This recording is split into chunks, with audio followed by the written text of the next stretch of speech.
Thank you. Good evening, ladies and gentlemen, and welcome to the December 11th, 2018 meeting of the Milton Conservation Commission. Commissioners are appointed by the Board of Selectmen to implement the rules and regulations of the State Wetlands Protection Act and the Milton Town Bylaw. We have two matters of formality. The first one is we invite everyone to speak, to ask questions, to make comments, but we do ask that you use a microphone, come forward and identify yourself so that our magic recorder here ready, good. The magic recorder will record all of the proceedings. That's a matter of the open meeting law. The second matter of formality is we introduce ourselves. Judith Darrell Kemp. My name is John Kiernan. My name is Wendy Garpel. Jerry Burke. And Steve Ibis, Conservation Agent. And tonight we have actually an extra special announcement, and that is we have two new commissioners that have joined the Milton Conservation Commission, for which we are very grateful. Wendy and Jerry have had a lot of years of experience and interest and enthusiasm, and we're very grateful for your participation and presence. Thank you, Jerry. Thank you. First on the agenda is number one, informational. This is the Department of Public Works. Welcome and come forward and introduce yourselves, please.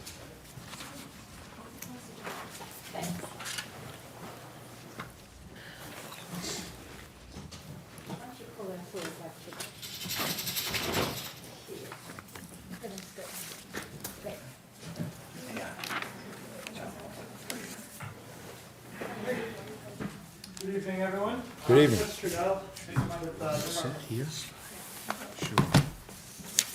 I'm Chris Trudell with the Department of Public Works, Engineering Department. I'm Hillary Waite with the Department of Public Works Engineering Department, Environmental Coordinator. So the project that we were looking at today is we're just kind of coming before you just as an informational session. We're expecting to appear formally next month. So this is a grant project that it started a couple of years ago through CZM, the Department of Coastal Zone Management, which basically identified areas in town that would be suitable for stormwater best management practice retrofits. So basically just looking at areas in town that had really high E. coli counts or other issues that that could benefit from doing like a rain garden, tree filter boxes, things of that nature. So one candidate that was really good is at the Milton Police Station. Basically the existing conditions out there right now, there's no stormwater controls, everything sheets across the parking lot. Can I stand over there, or do you Sure. need a mic? Yeah. Okay. You know what? Sorry, We've got a free. portable mic right there, right in front of Hillary. No, not that one. That one right in front of you, right. And Hillary, if you could shift that one closer to you, that would be perfect. That actually comes apart, and you can be like a rock star and hold it in your hand. Okay, so yeah, basically everything sheets across in this direction. Hold on one second. Tell people what street, so. Sure. Yep. So this is Highland Street here. We have Canton Ave coming this way. And it's a little tough to see the way that the whole site is, but this is pretty much the main parking area back here. Where's the hospital? And the hospital is over this way. In the police station? This is the police station, the main building here. Okay.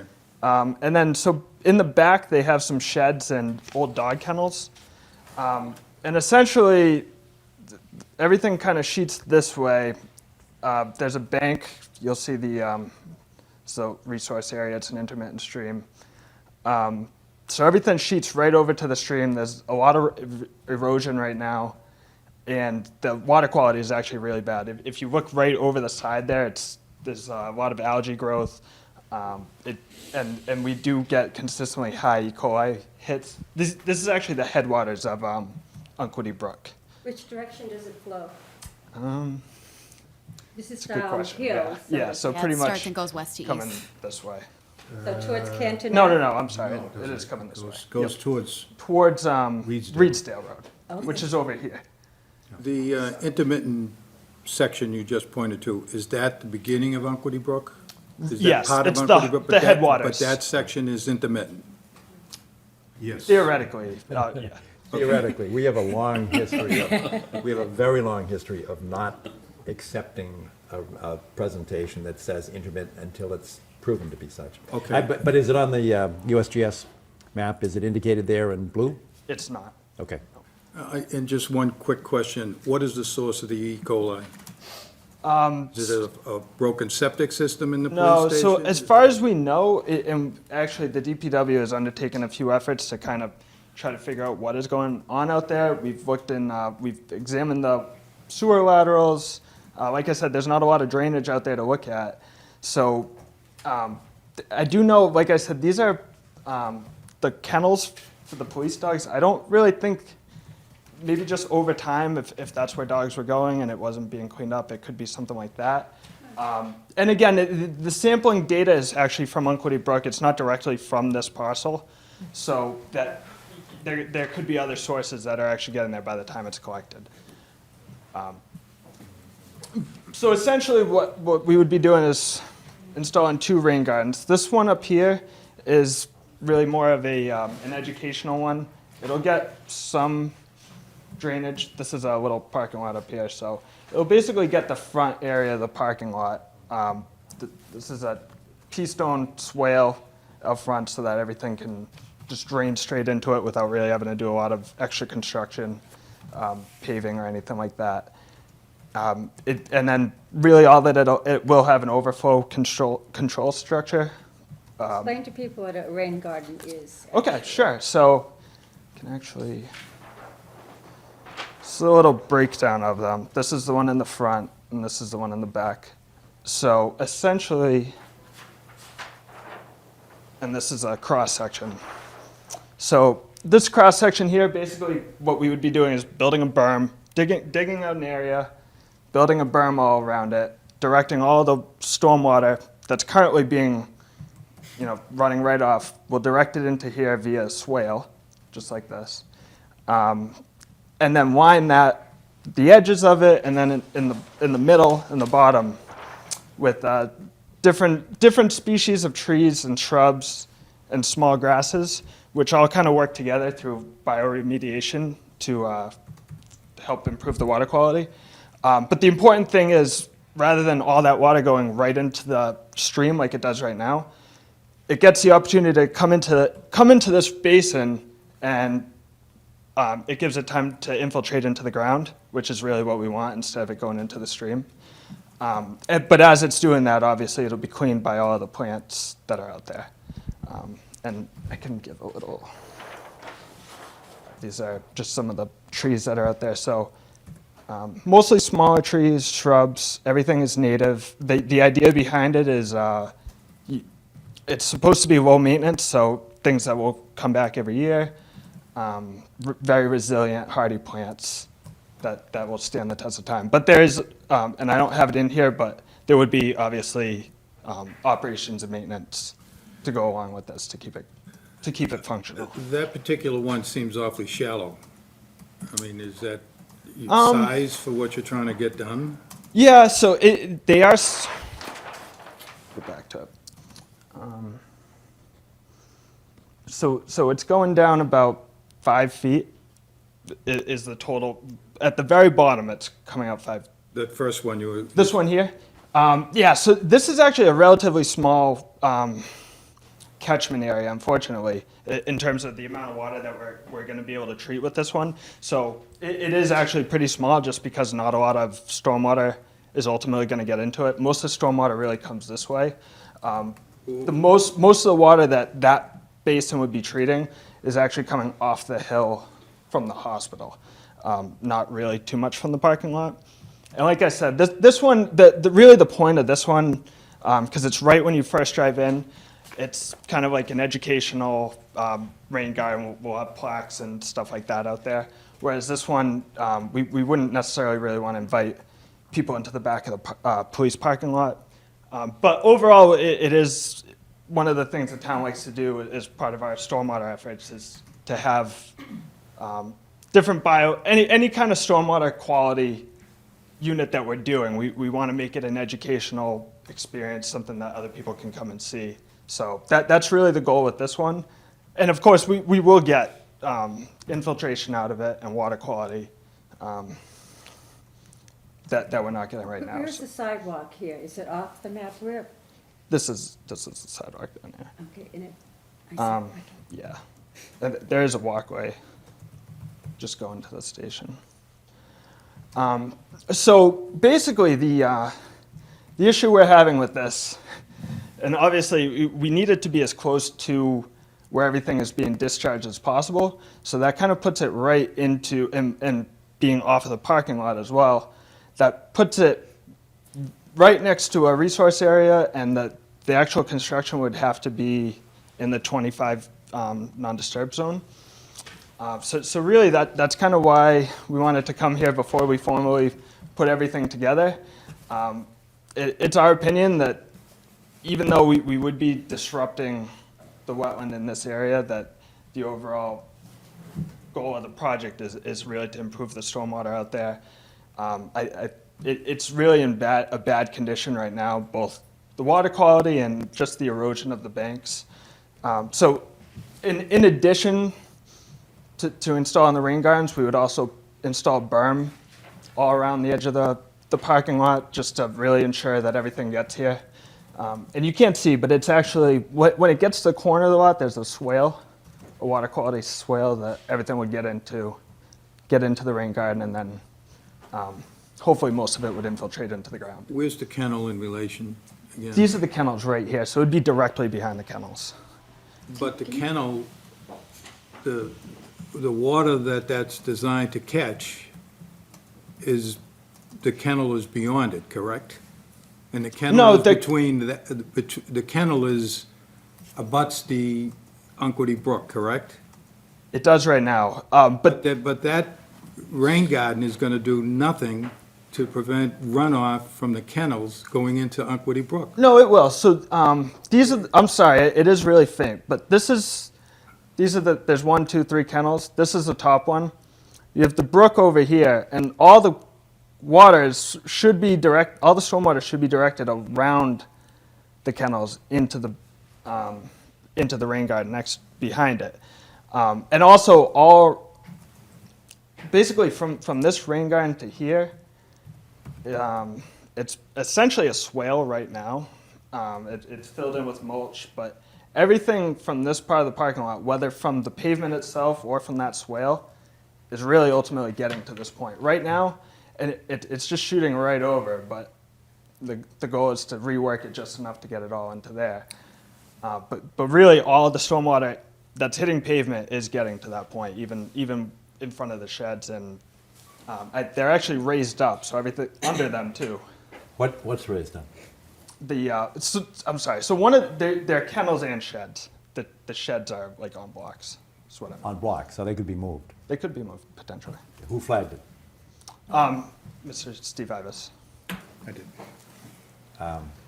Are you showing the isolated vegetated wetland? I as well, am, Chris? yeah, I and can't that's quite actually see the it from one here. that we're that's really going to be actually the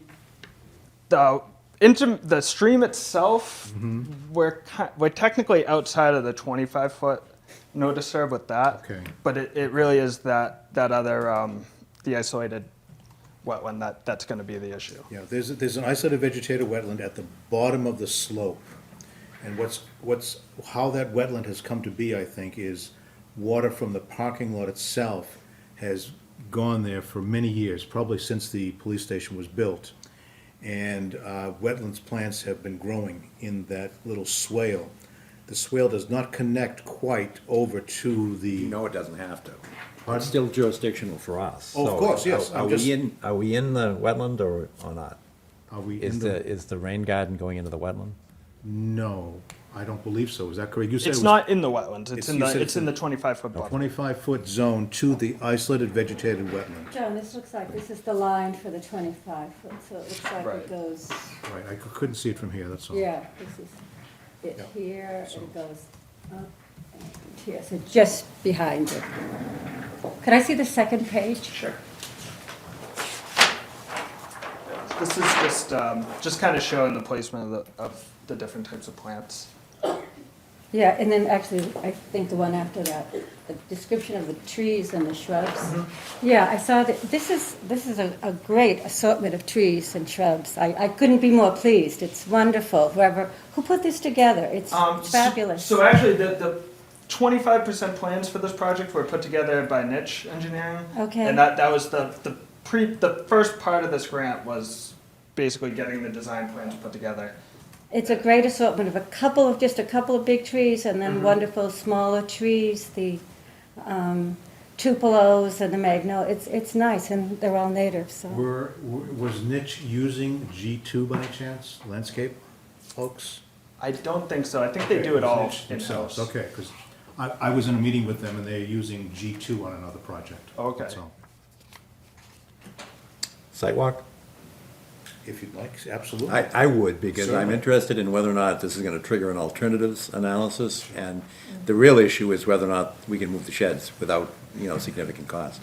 Because that seems to be a source of contamination, and it might make sense to move them. It certainly could be. By all accounts, note that the sheds aren't used for the kennels. That whole section I just refer to as sheds and kennels, but it's not really used for dogs anymore. They take them home every day, so it's really just a relic of. And I think they store the actual kennel there when it's not being used by an officer. Yeah, it's an empty kennel, just sitting in the yard basically, because it's quite large. It's a big space for a dog to walk around, hang out in comfortably, but there's no dog in it as far as I know. It's kind of overgrown actually. There's nothing in it. Right. So if we didn't need those, and again, I'm very sensitive to cost, and I'm not suggesting that something be done unnecessarily, but if the kennels weren't there, would you place the rain garden in a different location, as in outside the 25-foot non-disturbance? Potentially, so the issue, that really, I know it's easy to say, but it really is kind of the perfect place for the rain garden, just because. Irrespective of the placement of the sheds? Exactly. Okay. I mean, the sheds really, like you said, are kind of in the way. But what we would be doing is, they're right on the edge of the parking lot. So the whole parking lot, we would basically put a berm on. So really regardless of any structures there, all the stormwater should ultimately be making its way to be treated by the rain garden.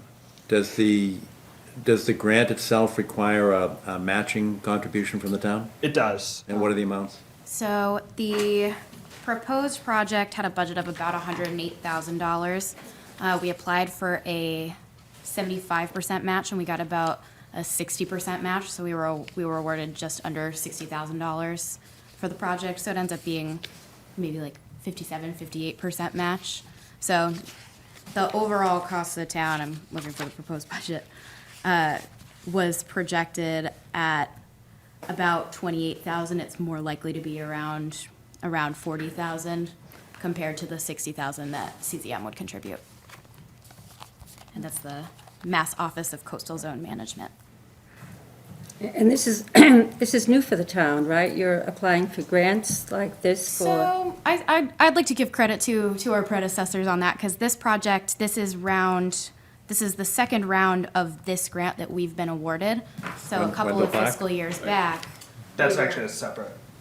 But it's still a grant proposal. Yeah, this one, the first round of this one was all CZM as opposed to the 319, but a very similar process where we Yeah. kind of identified some candidates. We would work with them on the initial end of doing the survey, test pits and everything like that to really hone in on the best candidates, and then with this phase going in for the construction funding. John, we've had interest in this general area for a long time, so Yes. I concur very much on the sidewalk. I'd also like to make another suggestion, and that is that we have some areas of longstanding interest and concern to the Conservation Commission. So it would possibly be very much worth our mutual interest in sitting down together sometime, talking about prioritizing what those areas are and seeing which ones might be candidates for future grants. Yeah, that's what we're here for. Absolutely. And we can always look at when we have paving projects or anything like that. So if there's any areas, that's definitely something we would like to get on the same And page. then you go in with the grant proposal with the endorsement of your local conservation commission as well, which strengthens on a competitive funding basis. That's not. Because it's right across the street, it's right across Highland Street. That's right. Is that the area that would be sort of the adjunct to the Wendell Park project? Yep. And that's Yeah, the same upstream, area. right. It's just upstream. Yeah. All right. Just have one quick last question. Is the education component to address some of the issues required by the town with the stormwater, the impervious area education component? Right, so it's fulfilling, we have an obligation to carry out a certain amount of education, stormwater-related education, and yeah, this would fulfill that, go towards fulfilling. It's a long to-do list, but yes, this would cover some of that educational obligation. And when the sign goes up at Wendell Park, which will be imminent, keep an eye out for it because it'll look very similar to that. And so we sent out a townwide mailer, probably all got it. I hope you did.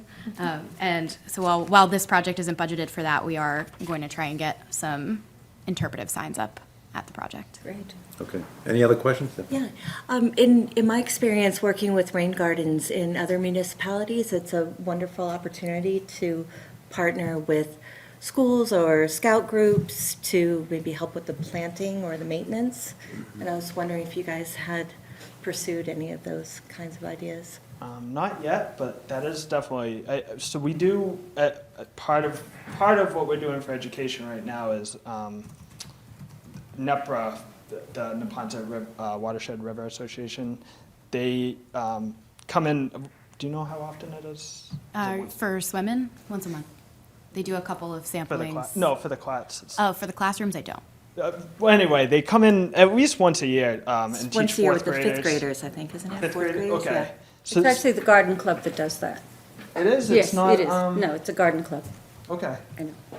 All right, well, so either way, there are things out there where we do have some Yeah. avenues where we could definitely open up that conversation.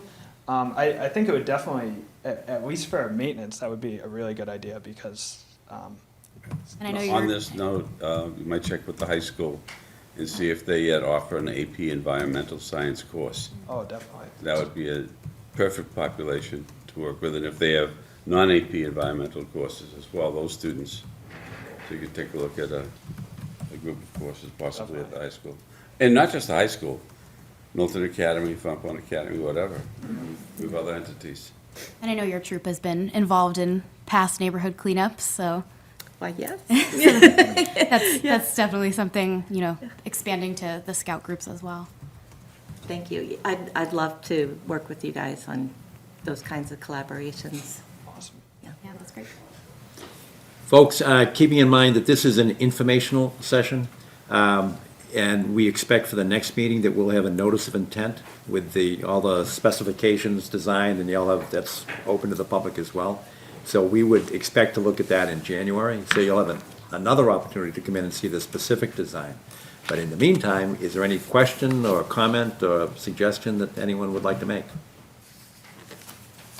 Any other questions here on the commission?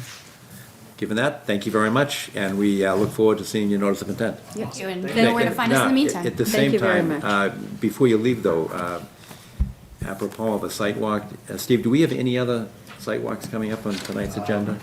Probably, Probably, all right. if you'd like, yes. All right, Most- we most generally likely. meet on Saturday morning, some Saturday morning, once a month, in addition to this meeting. And we meet at 8 o'clock, and we just go from site to site. So can you look at your calendars and see what's the best next Saturday? Probably not the one before Christmas. No. Here's the- You weren't gonna get away with that one. The Grinch, the environmental Grinch. That's this month, that's the 22nd is the one just before Christmas. How about the 5th of January? Okay with it? Because our next meeting is the 11th, I think I see. No, the 15th, yeah, so the 5th of January. Good with me? Me too. Jerry? I'm available on the 5th. Okay, I may not be, but I'll let you know. okay, Okay. all right, that's great. Neither And- snow nor hail, we go out. Absolutely. 2 feet of snow, we go out. And is it flagged? Yes, it was Okay. flagged in August, September. Okay. So January 5th, Saturday, and this is a public meeting, so the public is invited, 8 AM at the police station. Thank you very much. Next on the agenda is notice of intent, Unquity Road and Harlan Street. I will recuse myself as I have in the past. This is related to Pulte Home Development, and my law firm represents Pulte Homes in other projects, not this one. But nevertheless, I shall excuse myself. And I'm going to just say for the public benefits, it's actually to do with town farm development that we've been dealing with for the last 4 or 5 years. 23 houses, sometimes I forget, 23 houses are going there. And of course, there's the old dog kennel and such is up there as well, so. And the entrance to Town Farm is on Unquity Road, so if you want to introduce yourself, you Yeah, can thank take you. over. For the record, my name is Mark Master. You could move it down. For the record, my name is Mark Mastriani. I'm here representing Pulte Homes of New England. And with me tonight is Meredith Ornstein of New England Environmental, or SWCA. So we're here tonight. We filed a notice of intent for a road improvement project associated with Milton Woods. So, as Judith just mentioned, we have an order of conditions, and we're currently building a 23. Pulte Homes is building a 23 single-family home subdivision off of Unquity Road. As part of that project, we received an access permit from DCR, Department of Conservation. And as part of the permit, we were required certain mitigation, and that was to improve the intersection just north of our entrance on Unquity, which is the Unquity Road and Harlan Street intersection, which is currently a very problematic intersection for safety concerns. The town and DCR have had safety concerns with that intersection for quite some time. And as part of our project, we agreed to do certain improvements to it to improve the safety. So we filed a notice of intent because there is a stream and there are some wetlands on the southern side of Unquity Road for our project. It's the Pine Tree Brook is associated with the project, and then there's a wetland system on the southerly side. So basically, if you're familiar with that intersection, off of Unquity Road, there's two awkward turning movements. So if you're on Unquity and you want to go to Harlan Street, it's not a T intersection, it's like a 45-degree angle, and you're trying to cut across Unquity Road as people are driving pretty quick. So it's a dangerous intersection, and as part of the project, we're simply removing the two awkward movements, and we're creating a T, a 90-degree T, which would be Harlan Street into Unquity Road. So that's the project, and that's why we're here. Meredith submitted a notice of intent asking for the commission's review and approval of the project. We did have an opportunity to spend some time with Steve in the field today, reviewing some trees that need to be removed as part of the project, and looking at the details of the project in general, so. I don't know if you Yeah, have some so I more just to have add, a Meredith. couple comments. So we're here because the site is located in Riverfront area. Oh, thank you. Sorry, it's Meredith Bornstein. I'm a wetland scientist with SWCA, formerly New England Environmental. So the project is located in Riverfront area. It's considered degraded because it's a paved road system. We're here tonight to ask permission to cut 10 trees, which we inventoried today with Steve. I went out and measured the DBH of each tree and got the species, and I actually flagged them with pink flagging, so when you do a site visit, you'll know which ones.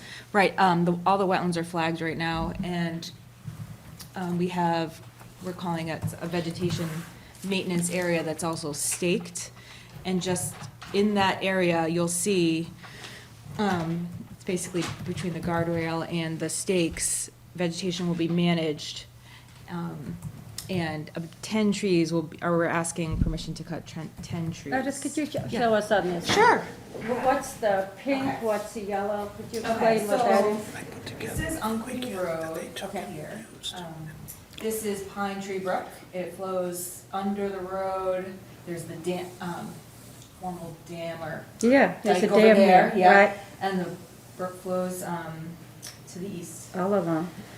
And let's see, so the pink areas are, right now, those are impervious surface, those are the road current access to Harlan Street. This project proposes to get rid of the impervious surface, get rid of that pavement, and just have one intersection. So this is actually an improvement for stormwater because we're decreasing the impervious surface at the site. So as part of making that T intersection, get rid of the impervious surface, there's a big dead white oak here that's gonna get removed. And then they have to straighten out Harlan Street, and there's 3 trees up here that we're asking permission to. So get hold on a removed. second. So both of these roadways will be cut off now, Mhm. and the pavement will be removed, and it'll be Yes. grassed over, whatever. Correct. And now you'll have just an intersection with a stop sign or something onto Unquity? Correct. That's So a big that's really change. gonna slow the traffic down. We were out there today and people are whizzing. I mean, we almost saw a collision here because people are going really fast this way and they're just zooming up. It's a very odd intersection. Yeah. It always Yeah. has We've done a been. site walk out there in the last couple of years, and it is hazardous to your health. Yeah, Yeah. I would be really careful, wear orange, bright orange if you're gonna be walking around out there. Well, So. how safe would it be if somebody stopped wanting to make a left turn in that blind curve that approaches, correct? That, If there's a car there where your finger is, and there's a Here. car ready to take a left turn, Yeah. Right, so as part that's of this. exactly the reason why we're here. So So, the intersection has been designed by MDM Transportation Consultants. okay? It's been reviewed by DCR and the So tree any blind removals- spots you're removing from between that section you first pointed at and a potential car? so The yes. exact tree removals that we're asking permission for is in the sight line, is to This- provide the necessary sight lines so that a car turning left on the Harlan Street, you can see it, it's like 400 feet is the Okay. minimum stopping distance from. Yeah, so that's the purpose of removing these, there's 7 trees in here. And you'll see when you go out there, there's really very minimal low-growing vegetation. It's the side of a road really, so there's nothing really growing there. So they'll install a compost filter tube and then take these trees down. We don't expect any soil movement. They're gonna be just cut and left there, not stumped out. So I really don't expect any soil movement with that vegetation removal. And again, that's for the purposes of the line of sight. Where is the entrance, what roadway will be going into your development, the new So it's site? there today, so if you go south from that intersection towards the This is rink- closer to the rink? Yeah, it's about halfway between this intersection and the ring. You'll Okay. see that our street is already cut in, it's paved. What is each lot size for the residential house? Well, I think they range from 20 to 30,000 square feet. lots. When we're out there on our sidewalk, we can go up and see that as well, Jerry. Yeah. But I'd say this is about half a mile from the entrance to the development, isn't it? Yeah, Yeah, no roughly? more than that. Okay. And what is the yellow and the stripes there? What does that signify in the map? So this is all getting loamed and seeded. Mhm. We're just- This is additional area, loam and seed. Right. These little circles are currently, they're grassed areas, kind of, I don't know what you would call them. Okay. They're grass. They're just grassed in the middle of the pavement, so that will remain. So you're doing all this work within how many feet of the stream? What is the distance here? Well, this is the 200-foot riverfront area, so this is the mean annual high water down here. So the whole project's in riverfront. The removal of pavement is probably 50 feet from the stream, and then these trees, they're above the bank. The bank won't be touched, no resource areas besides riverfront will be touched. We need a map to indicate that, the 50-foot, the 100-foot, we need to see that exactly. Well, the 100 foot is here, and then 50 feet would be about here. It's just the other side of Unquity Road.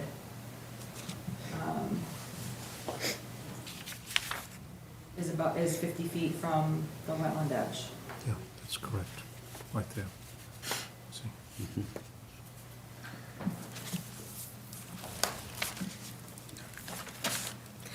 What did you say the DBH of the 8 trees are? And I can give you guys a formal copy of this, but the 3 north of Harlan Road, one was actually an invasive tree, the tree of heaven. And that had a 4.6 dBH, and then 2 red oaks, one had a 13.5 dBH and the other had a 19-inch diameter. And then the one south of Unquity Road, by the guardrail, there was 1 red maple, and that had an 8.5-inch dBH. Let's see, 4 red oaks. Explain for our public what Oh. DBH means rather than, Oh, sorry. So that's the diameter at breast height. We measure the circumference of the tree with this handy measuring tape. And it just gives us the circumference of the tree. And this is actually Steve, so. Thank you. That was handy today.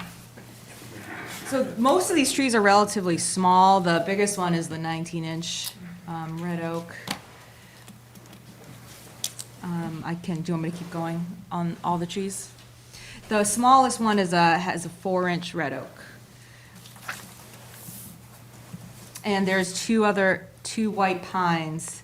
One has a diameter of 8.5 inches and the other has a diameter of 4.5 inches.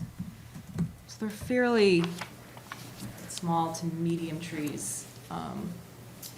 and you're aware of our 3-to-1 replanting standard. For every tree you take down, you have to plant 3 trees in Milton. Steve made us aware of that. And I guess I just have a ongoing question of what size tree is that? Is there a minimum size tree that kicks in at? Well, I think, Arthur, what would you say? 4 caliper. Yeah, I'm sorry? We've been using 4 caliper. 4-inch. yeah. No matter 4-inch. what the size of the tree is that's been cut down? No, starting the counting of the trees at a 4-inch caliper is what Arthur responded to. Okay. So it looks, 4-inch rather than, Okay. What is the requirement for the size, the replacement sizes? Is there a ratio? Approximately the same. And it depends, this is a standard, but it's not a hard and fast rule. It depends on who's before us. If it's a homeowner and it's a small lot, and they can't necessarily replant that many trees on that lot, we kind of, don't we, Arthur, we kind of give and take a little bit. And we realize the cost of replacing trees of Right, certain so- sizes and the survival issue that's associated with you're familiar with all of that. So we're not unreasonable in terms of the situation by situation recommendation. So 3-to-1 is the standard, but when someone like a developer comes before us, who obviously it's, profit factor involved, not just a homeowner, we could be a little more firm about things. If you're taking down invasive trees that really we just as soon not have there, sometimes we, give a little bit for that, like if it's a Norway maple or, some of these other trees that are coming down, we'll say, well, it's just as well to get that removed. So we're a little flexible, but on a whole, 3-to-1, we've been consistent about for the 15 years I've been here, so. And we'll look at age and disease. Yes. Condition of the tree as well, with generally an arborist's recommendation on that. so just to provide a little color if I may. So it looks like there's 9 trees, basically, that we have flagged that kind of meet the 4-inch or above caliper. That excludes the dead tree that's hollowed out with mushrooms growing on it, and that excludes the invasive 4-inch tree that we saw there today. So there are 9 trees there. We are a for-profit developer, and whatever the commission finds, I think we'll be okay with. But I would appreciate some consideration, because I think some of these trees are right at the 4-inch mark, so, so that warrants some consideration, and two, this is a public safety project.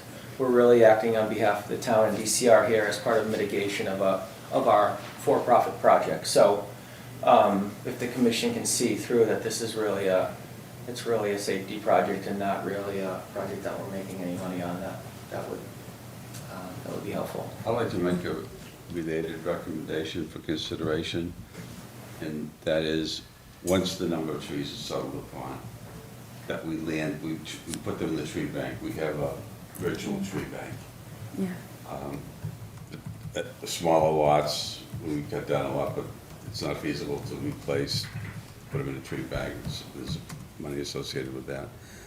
But the key point is, because of the history of this intersection, it may be very well worthwhile from a safety point of view to not replace trees in there until not only is all the work done, but there's a reasonably elapsed period of time of experience with the new intersection.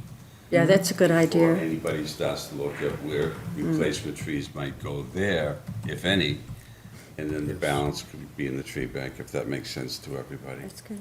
Makes very good sense. Um, And Judith, I would Sure. like to note that there are 4 trees that are just over 4 inches in Okay. caliper. I'm sorry, 3 trees. Did I say 4? There's 3 trees that are just over 4 inches. Is that correct, Meredith? Yes. Yeah. Just, so out of that 9, Okay. That's right. yeah, And we're really removing them to increase the sight lines to really maximize the exactly. safety of the intersection. Just within the package you submitted, I just saw, there's a mistake on the map. You have, this page here, that has I just see that you have Harlan Street as coming in again to Unquity Road from Canton. It doesn't connect. It stops, it's like that's a dead end, just, that should be correct. Right here, this section of Harlan Street is correct, but this, as it continues, right here, this is not correct. Oh, That does not exist. absolutely. Yeah, so you might want to just correct that in some filing. I don't know where that map Which came page from. is that on, Judith? What page I is have it. that? It's this one. Oh, it's the cover sheet. Yeah. Okay. It's just a little confusing to see, It's an as old you're paper driving road, along, yes. yeah. You're not going to have another, It was removed Cheap. when Upwoody Road was. correct, yeah, right. A site walk, we should add this to our January 5th. And since John won't be coming to it, maybe we'll put it at the end. Can we tell you later what time?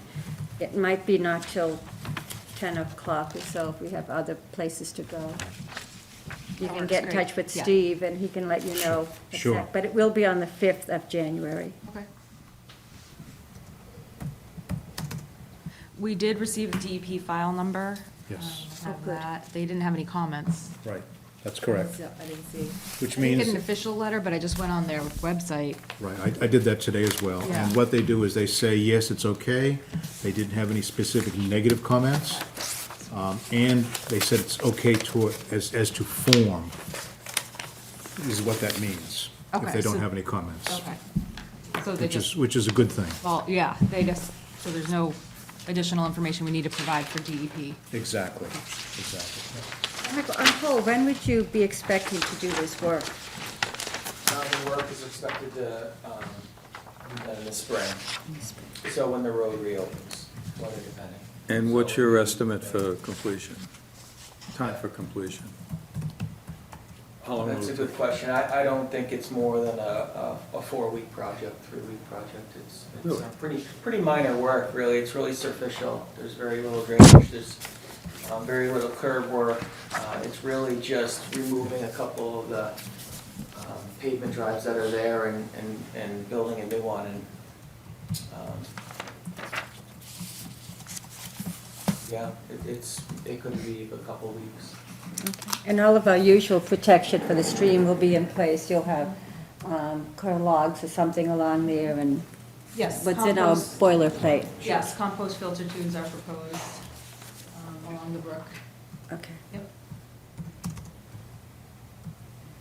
Any other questions from commissioners or Well said, thank you. any from the general public? Any questions about this project at all? Yes, in the back. Could you just come forward?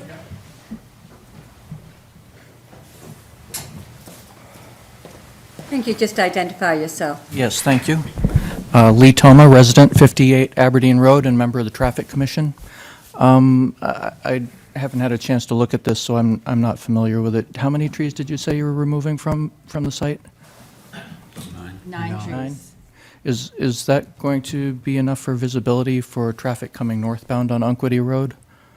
Absolutely. It will be? So there's a traffic study that's been done.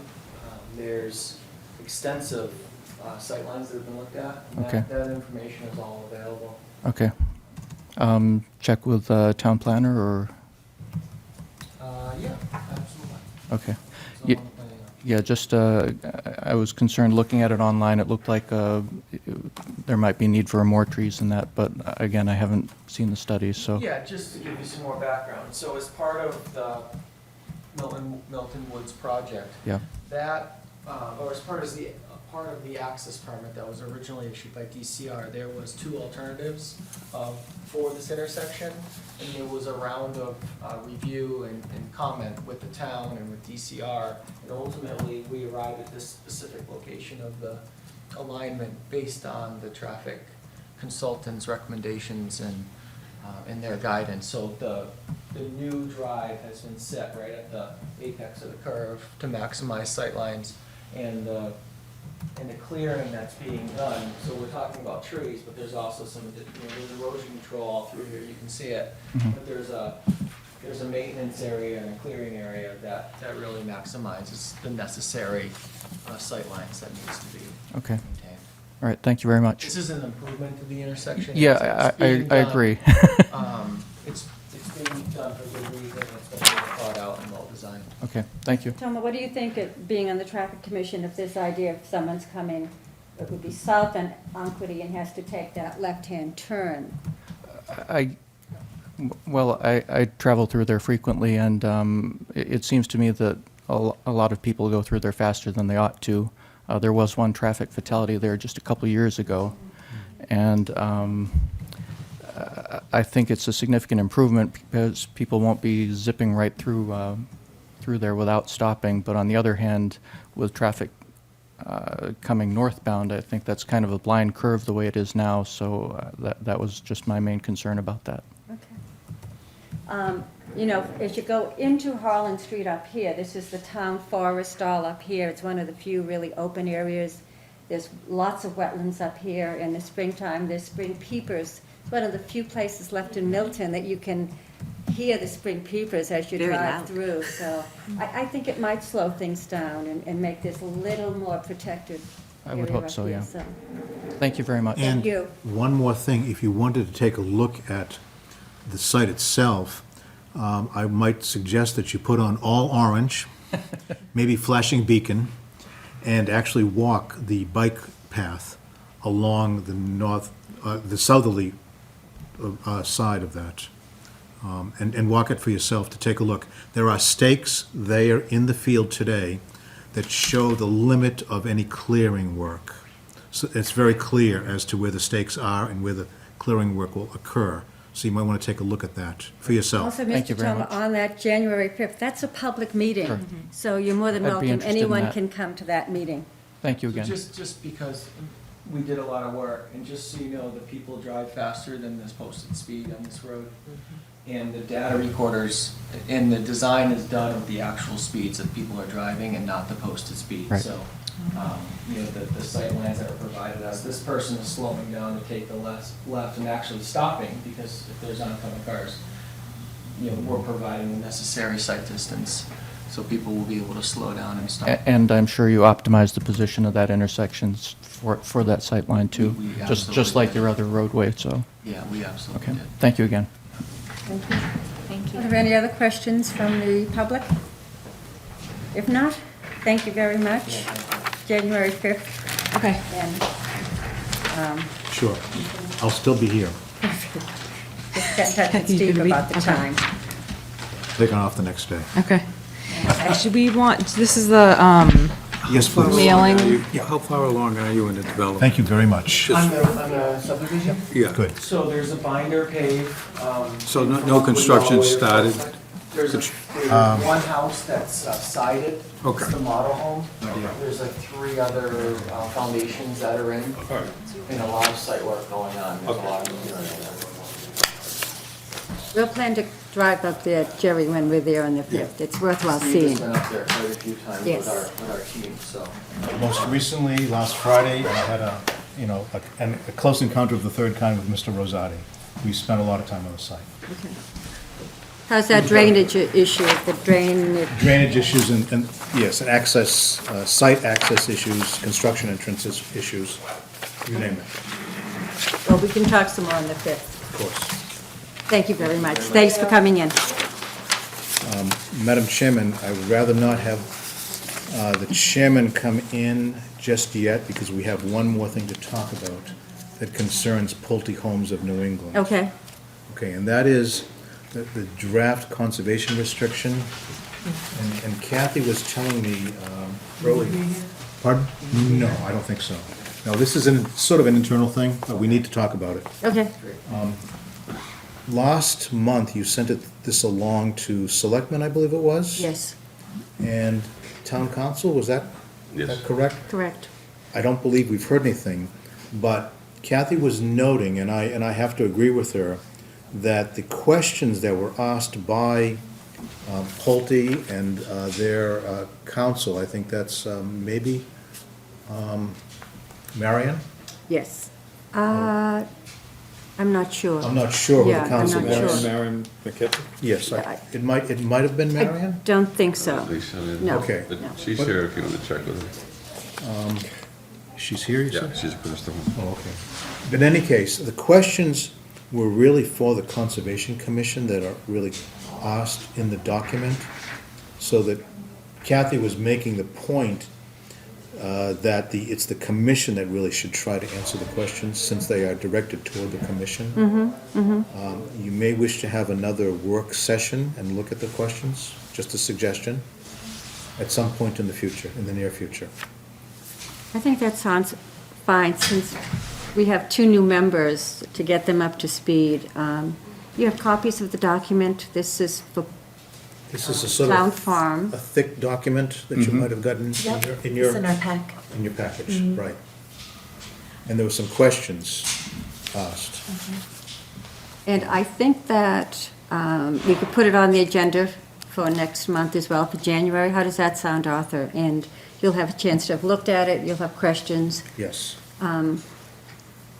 I Excellent. have some too, but I wasn't ready to deal with it tonight. So let's do January and begin the discussion. There are some issues there that need to be sorted out. Yeah, there's Very good, thank you. clarifications. That's just fine, thank you Okay, very much. good. Yeah, appreciate your time on that. Okay, And good. consideration, yeah. I'll get you. Yeah.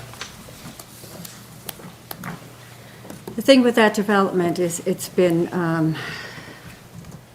a lot of public input sort of after the fact. You know, it was sold, and then I know people came to me afterwards and said what's going on, and it dragged on for quite a few years. It's been we're in the 5th year at this point, but it is well underway. It's a spectacular site. The street goes up, so when you're at the top, you have views, you know, for 10 miles you can see. And they're huge homes that are going in there. They'll be lovely, I'm sure, but, you know, they're big. And then, of course, we're saving those 4 acres behind where the dog pound had been, the animal shelter. And there's still some questions about the other historical 2 buildings that are there as well. So there's lots still being dealt with. I thought there was a 40,000 square foot requirement for a buildable lot. If that's so, I'm not aware of it. But when you're looking at that conservation easement, we'll talk about that. Hello, John. So you're ready to go? We're ready. All right. Next on the agenda is 70 California Avenue. Welcome.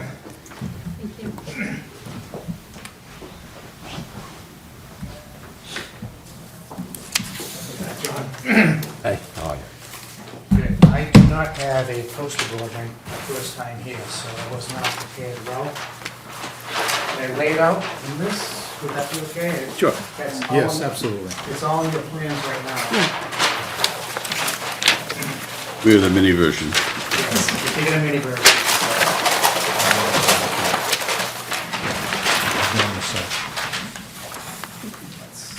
You can grab one of these if you want, just to hold it down. I saw that up here.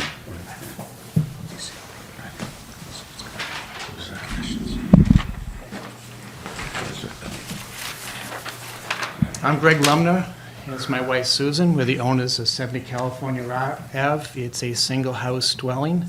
We've been there for 20 years. I grew up in Milton. I went to all the Milton school systems and graduated Milton High School in '78. And moved to Lowell, and then we bought a house in '95, and the house we dreamed of. I lived in 52 Christopher Drive, and I always saw that house in the backyard, and I wanted to live there. And Judge Tanny actually was the owner, and actually a friend of the family, and I actually purchased the house through him. I put Good background. Yes, yeah. I'm a mechanical engineer, I'm project manager, I do this all the time, so I prepared a speech actually for us. So I'm gonna go. Short one, right? Yes. So I'm gonna go with the introduction, the proposal, why we're doing this, the reason for the request, the consultants we hired to analyze on this property, preparation work we've done so far, then the results, just a summary of results, you've already seen that in that, and then the documentation I have to propose if you need more information at that point. So Susan and I have 4 kids, 4 daughters, 2 in college and 2 in high school. We've, Student loans. yes, that would be a story we can go on that day on that one. So, This too shall pass. yes, Susan's a teacher in Hingham School System, and I'm an engineer working for a medical company. I'm an automation engineer at that point. What we're proposing is actually a 20-foot by 41-foot addition to the back of our house, actually. And we're taking our existing patio and moving it back and back to that. So that's a 18 by 10-foot flagstone patio, probably the same design that we have right now in back of that. I've spoken to all my neighbors, and they're personally all excited for our addition. We've been talking to them for a long time, so this is not a surprise to anybody. In fact, 3 of our neighbors have already done additions in the backyard already at this point. Currently, the house is a 3-bedroom house with 4 girls. It doesn't work. So we have a bunk bed because the room is actually 11 foot by 10 and a half. So if you think of an adult in a bunk bed and a 7-foot ceiling, it doesn't work that well. And also, 4 girls getting along together is a challenge. So also, my father-in-law has cancer, and he has been staying at our house for about 4 to 5 months. And we had to sleep in the basement at that time on an air mattress to support him. He's at a better state now, but I expect to be more trips back and forth to Mass General because he lives in Chatham, Mass right now, and it's too hard for him to cruise up to the hospital every day for chemotherapy at that point. So we're proposing actually is doing 1-bedroom addition, at least one of that, and our kitchen is very well outdated, 1950s style. It's so small, we crash into each other just trying to cook for Christmas and holidays. Drives my wife crazy at that point. We've hired a general contractor, PJ Antonick, out of Oak Development and Design. He's very big in the South Shore. He's done a lot of work in Hingham. And we also hired Brad Holmes, which is a professional wetland scientist from ECR. A site plan was done by Hoyt Surveying by Peter Hoyt, who is a PLS at that point.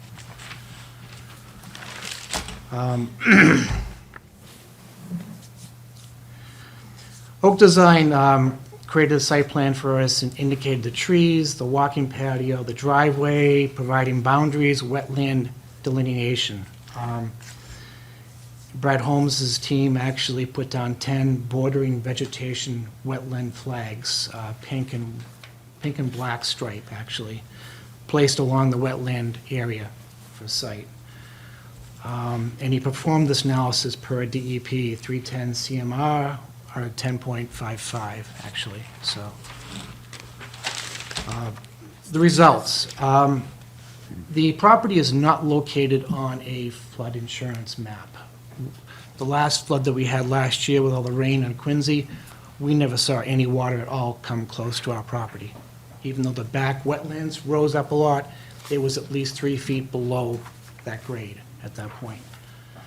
The mean depth was calculated to be 94.73. That's from the front of the yard to the back, which means that we could use the 30% rule, less than 100 feet, as I understand, which brings it up to 28.42, which is marked on the map itself. The construction would be within the 100-foot mark of the border, but not within the 50-foot wetlands border at that point. The property is marked with blue lines on it at that point. It's the coastal Can boundary. I ask you a question? Sure. Because it's on Brad Holmes' report. And my memory is failing me, but he said it's not an ACEC. And I know that there's an ACEC that goes along, at least on the Hillcroft Street side, that follows Gulliver Creek. And I don't know how far it goes on the California Ave side. So could you explain what a DC is? It's an AC, it's an area of critical environmental concern. And I'm not trying to throw form over substance Right, here, right. but I was curious because it actually came before us probably 20 years ago. Okay. It was an issue because of the Hillcroft Street side. I don't think we ever heard from anybody on the California Street side. Right, right. But I'd just like to see, and maybe Brad could just send that to Steve Ivas. Yes, okay, yep. Because I know there's an overhead of the ACEC. Right. He did mark number 5 that it's not, but I don't know. I saw that. Oh, It is okay. not located within an area of critical environmental concern. But you don't see that on the, All right, that's why I asked the question, because I saw that. Yes. okay. It just doesn't comport with my memory, but it could be on the east side that the ACEC doesn't go in that direction, but I know it goes towards To the Hillcroft. So you'd like to know where it is in that area, Yes, because it right. does exist. And it's, yes, and it's Sure. can be done by an overview. Yeah. Okay. Okay, Oftentimes, an ACEC is limited by the flood zone itself in many coastal areas. So if the flood zone is at 10 feet elevation and you are at, how many feet elevation? Oh, Can you sorry. hold on a second? We got that down, that's pretty good. Yeah. And you are at what, how many feet elevation? I Just- do not know. Okay, offhand, sorry. but oftentimes the ACEC is limited right at the flood zone elevation. I've been doing many of these on the coast, south of here, of course. Right. But I'm just picking up Sure, on Brad just letting Holmes' you know. statement that it's not there, but we Right. know that there is an ACEC in the area. Oh, absolutely. But It where it may starts and be- stops, I So don't where know. is it? It may be on the DCR property, Yeah. adjacent. That's just a guess, Mm-hmm. just looking at things here, that's all. Okay, great. So what I'm submitting is the site plan I have in front of you. The wetland delineation report from Brad Holmes is part of the package.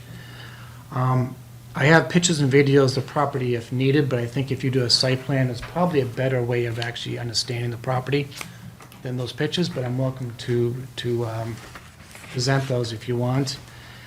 And they also did an elevation sketch of the house based upon the grade, if you need that. I made it to scale, actually, by pencil. Yeah, I actually think that would be helpful, and because there's a wetland line, our typical approach is to do a site walk. Yeah, And I don't know if that's a convenient date for you, but was it January 5th? So we Okay. start at 8, but we try to rearrange the time so that we can, you know, so we're not bouncing back and forth, that we can do it in a logical fashion. Okay, I only have one copy to pass Oh, around. that's great, thanks. Sorry.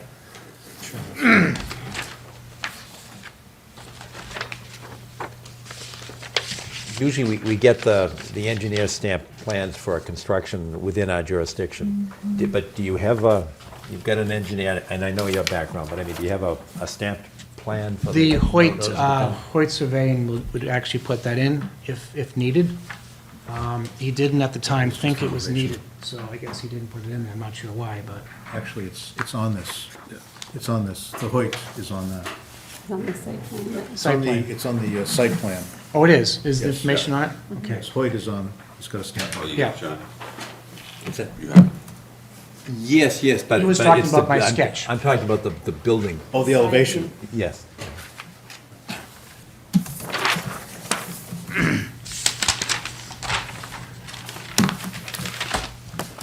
And can you explain one thing that I'm lost on it, and it's the line on on your plan that says zoning offset TYP.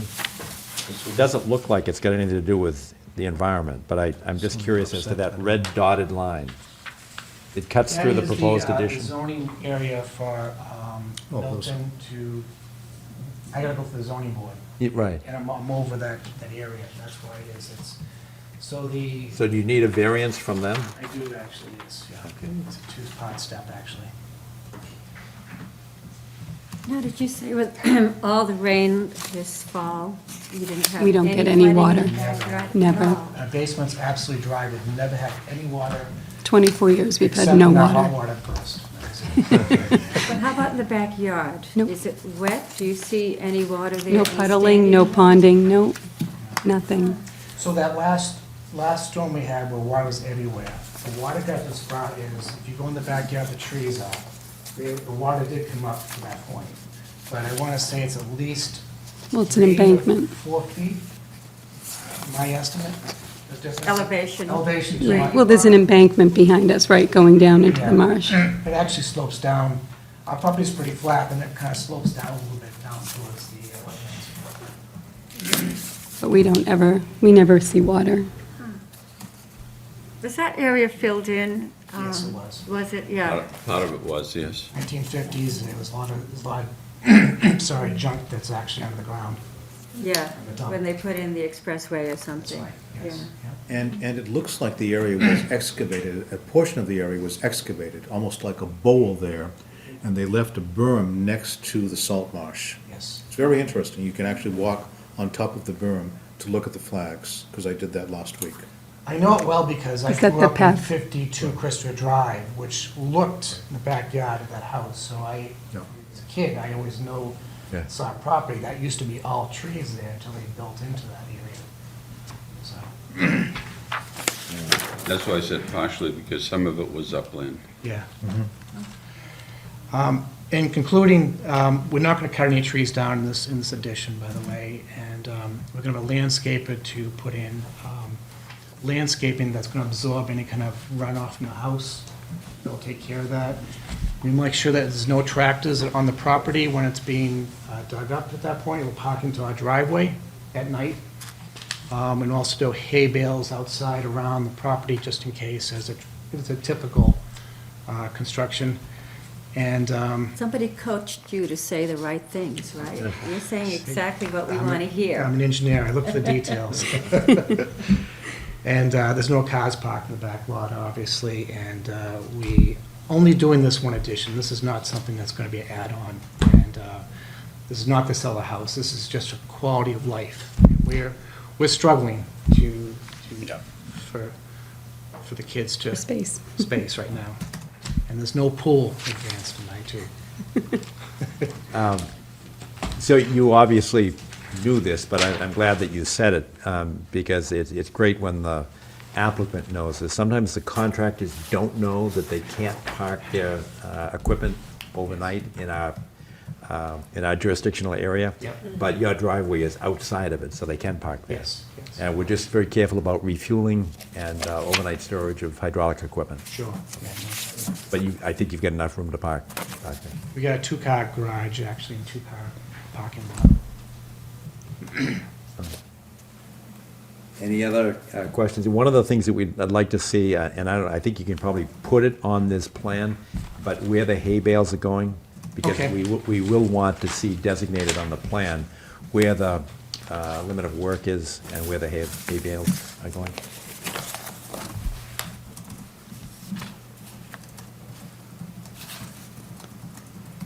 You would not need to know landscaping at this point, right? Not something you need to know, right? No, not yet. Haven't designed the house yet, but But are you changing any of the backyard? I mean, as you extend towards the salt marsh, or no trees. along the salt No, marsh is we mostly... have enough trees in the yard. We have enough trees in the backyard, more trees than anybody does. Okay, Yeah, no. all right. Do you have a need to see? Yeah, I think we should see it. No, landscaping, I mean, a landscaping plan. I don't, because it doesn't look like they're doing anything. Well, let's talk about it on the 5th. Sometimes it's fun just to talk about it. Yeah. See, you know, Yeah. you have questions, we can Generally, what it discuss would be it, you know. is actually bushes around the property, so it's gonna Yeah. absorb the water. It wasn't gonna be more extensive beyond that. Yeah. And, it would be typically maybe flowering bushes or something. Hmm. I really haven't put any thought into that part of it. I just- Because you're adding impermeable surface here, you know, it's always worthwhile adding some trees or shrubs. Okay. You know, it's always a good idea to just, they pull up the water as Yeah, well. we'll also put drain delineation, it's called is it called delineation? You put the water under the ground, drainage at that point. One of the things we often ask for, but I say this not as some kind of a, procedural obstacle, but to a benefit for you, is that if you can, and your engineering group can figure this out pretty quickly, it's just done by a computer. You can figure out what the water runoff is gonna be from your new roof area. Yes. And you wanna make sure that it doesn't pond in your backyard, and it's pretty simple to just drop a gutter pipe, and you can put it into like a rock.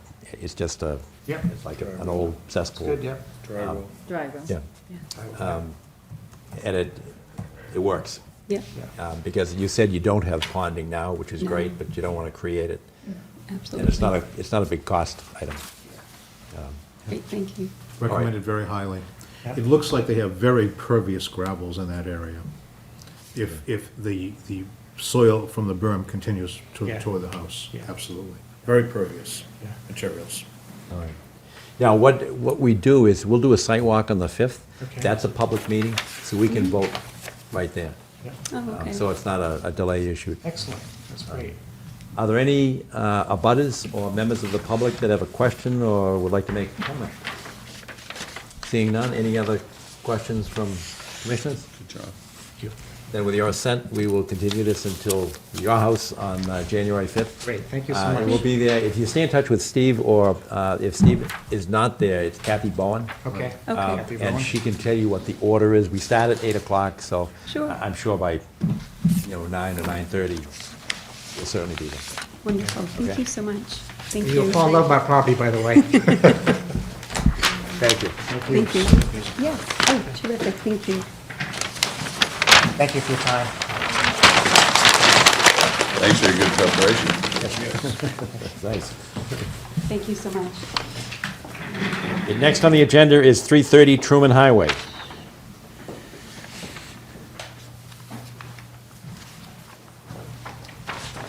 It's a continuation. No, new. This one's new.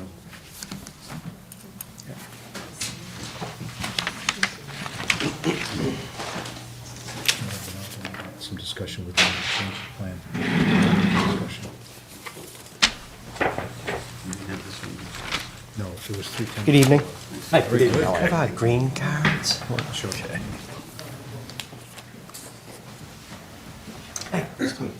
Yes, hi, Joey. We spoke. Couple of emails, Of course, yeah. yes, absolutely. Thank you for doing that work. Yeah, absolutely. Yep. Mr. Chairman, would you like me to proceed? Yes, sir. If you would. For the record, my name's George Collins. I'm a registered professional engineer from Collins Civil Engineering Group out of West Bridgewater. It's very responsive. Representing William Primpus for a septic upgrade, which is basically just fixing the entire septic system that needs to be replaced. This project issued a DEP file number 46-548. We actually had to call DEP yesterday, and they said that they cashed our check like 3 weeks ago, but they said it was non-payment. And it appeared today, by the way. Yes, we was called great. and, Good call, thank you. yes, yeah, we basically, they're actually pretty good if you call them, and they realize something fell through the cracks. And then I do have an email from Erin Egan from the Health Department, just showing that, that sewer is not available. Sewer is 557 feet away from the site. That's helpful. Can you Yes, submit yep, that you so can- we you can keep that in the you can file? keep that in the That's file. perfect, thank you. Are there other abutters within that 550 feet that any potential sewer line would have to go through other people's property?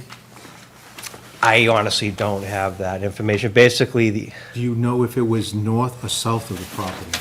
I have I no don't know idea. that. Basically, the Board of Health, it's for their own internal review. They course. reach out to the Department of Public Works. They render the data, and then, I really don't have any details on where it is. Just approved 310 next door. I actually did the design right Yes, you here. Yes, you did. Yeah, exactly. So that was an upgrade as well. So, Same issue with the length of, Yes, it was- to reach a sewer line? Yes. Yes. so basically, the property is located on the south side of Truman Highway. The Neponset River is about 350 feet away from the actual work on the other side of Truman Highway. And I had Brooke Monroe, my botanist, go out and do a wetland delineation. And actually, Steve, there's a couple of things that weren't quite right on the plan. Steve asked me to proof the line, and I made some adjustments which are reflected on this plan. And basically, just a side note that this is approved by the Board of Health. So basically, this property slopes up dramatically. It's about a 10% slope, so it's a very, very steep slope going up the hill. After we did the delineation, I went out there, I had a worksheet. So I was basically trying to strategize where the best place to put the septic system is. And I'm not sure what the development is, but I believe it's uphill at 333 Beacon Street. I actually have a little map here. It shows the site in relation to, but apparently there's been some new work that was done up the hill, and apparently all the neighbors have been experiencing quite a bit of surface water runoff that has increased from a project up the hill. So it's a combination of, there is an Big area right development here. behind the house here that's outside of jurisdiction, but it's a very, very steep slope, and there's an ongoing surface water issue where the water's running down the hill and kind of inundating everybody. So between the inability to really access that steep side slope and the existing surface water problems, I did not want to site the system here because I felt it would exacerbate a bad situation as it is. And then the other location, a potential candidate to put the septic system is over in this area. This area is heavily, well, it's not heavily wooded, but it is wooded. There are mature 10 to 12 inch This Beacon Street. trees. So I figured we didn't want to go in and start cutting down trees to put in a septic system. Also based off of the homeowner's information, he indicated that there's a lot of boulders and ledge in that area. So basically, I selected a location. It's in a previously disturbed lawn area. The actual septic system is greater than 50 feet from the wetland, which does meet Title V requirements. So basically, I selected this location to put the septic system. Again, I was concerned about the surface water and any impacts that we might create being up the slope. And then also, we wanted to avoid any tree removal in these alternative locations. So anyways, in addition to that, I have erosion control proposed. It's the gray dashed line.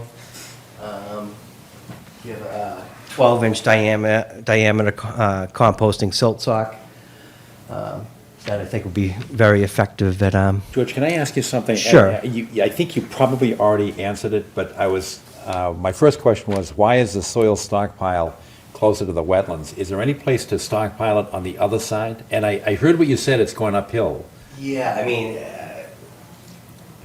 there really isn't, again, it's like for equipment to even maneuver up this hill, I think would be very difficult. But you've also got 17 feet between the wetland flag and your stockpile. Yeah. And which, I'm just concerned with the 25-foot non-disturbance zone. I understand the siting of it. I'm just wondering on the construction side, because you're pushing your equipment further and further towards the wetland flags. Yeah, I'm looking at WF 11, WF 10, Yeah. WF 9, that area. Is there Just- any other place just- to stockpile But at? just from a construction practicality, what I expected would, they would be excavating this area, they'd have an area to stockpile it, they would construct the system, and then the material will be immediately adjacent to where the work was occurring, rather than loading, offloading, shuttling. Oh, no, I understand that. That's why I asked you. I Just just- put it on, see where the word I- lawn is on the other side? Can you put it, if it's just lawn, why couldn't you put it on that Here? side? Yes. No, A little no. further up. Up here? Is that, it's Well, on mine. once It the said lawn. system gets built, I don't know if you've ever seen these plastic chambers that we put in now. It's really not made to like go, for traffic. You build the septic system and then you have to cast the material over the system. You usually don't go over the system after it's constructed. So again, I understand from an environmental protection standpoint, it might make sense. I just feel like the actual logistics in the field, putting that up there. It's one of these things that would look good on paper, but I think when it came to actually doing the work, it might. But I'm lost. I heard what you said, but I'm lost because you're gonna have equipment sort of backfilling over the plastic anyway. I'm just asking you, why is it on the wetland side as opposed to the lawn side? Up here. Yes. I mean, just to be clear, this is all lawn here, Yes? but Well, he's maybe. they're gonna be excavating here, Right. I and think so. You've got these. George, I think John may be pointing to the north, if you look at the north point of the wetland, go north from there. I think that's There where you John go. is pointing to it. Just go No, north. no, I'm not. You're talking about up here? This says right here, soil stockpile. Right. I'm just saying, if you've got to excavate and put it somewhere, why don't you put it on that side, where that lawn Down here? word is right there. Just flip it from that side to that side. yeah. It's not gonna make a difference, I don't think, in terms of your equipment. To get to there. You have like an 8-foot elevation change from here to here. It's like you're going up a hill. Okay. You'd be, Yes. again, I understand we want to maximize our distance. Over the years, have tried to do things that'll really work in reality. And you've done a good job. Rather than. You've had a lot of cases It's- before us. It's You've done a it's good one of job. those things where I just think in the real world, right. what I have proposed will work, whereas an alternate location, we would probably cause more problems than, and the fill itself is actually gonna be used right on site here, so it's gonna be right next to where it's gonna go, because this is like a mounted septic system.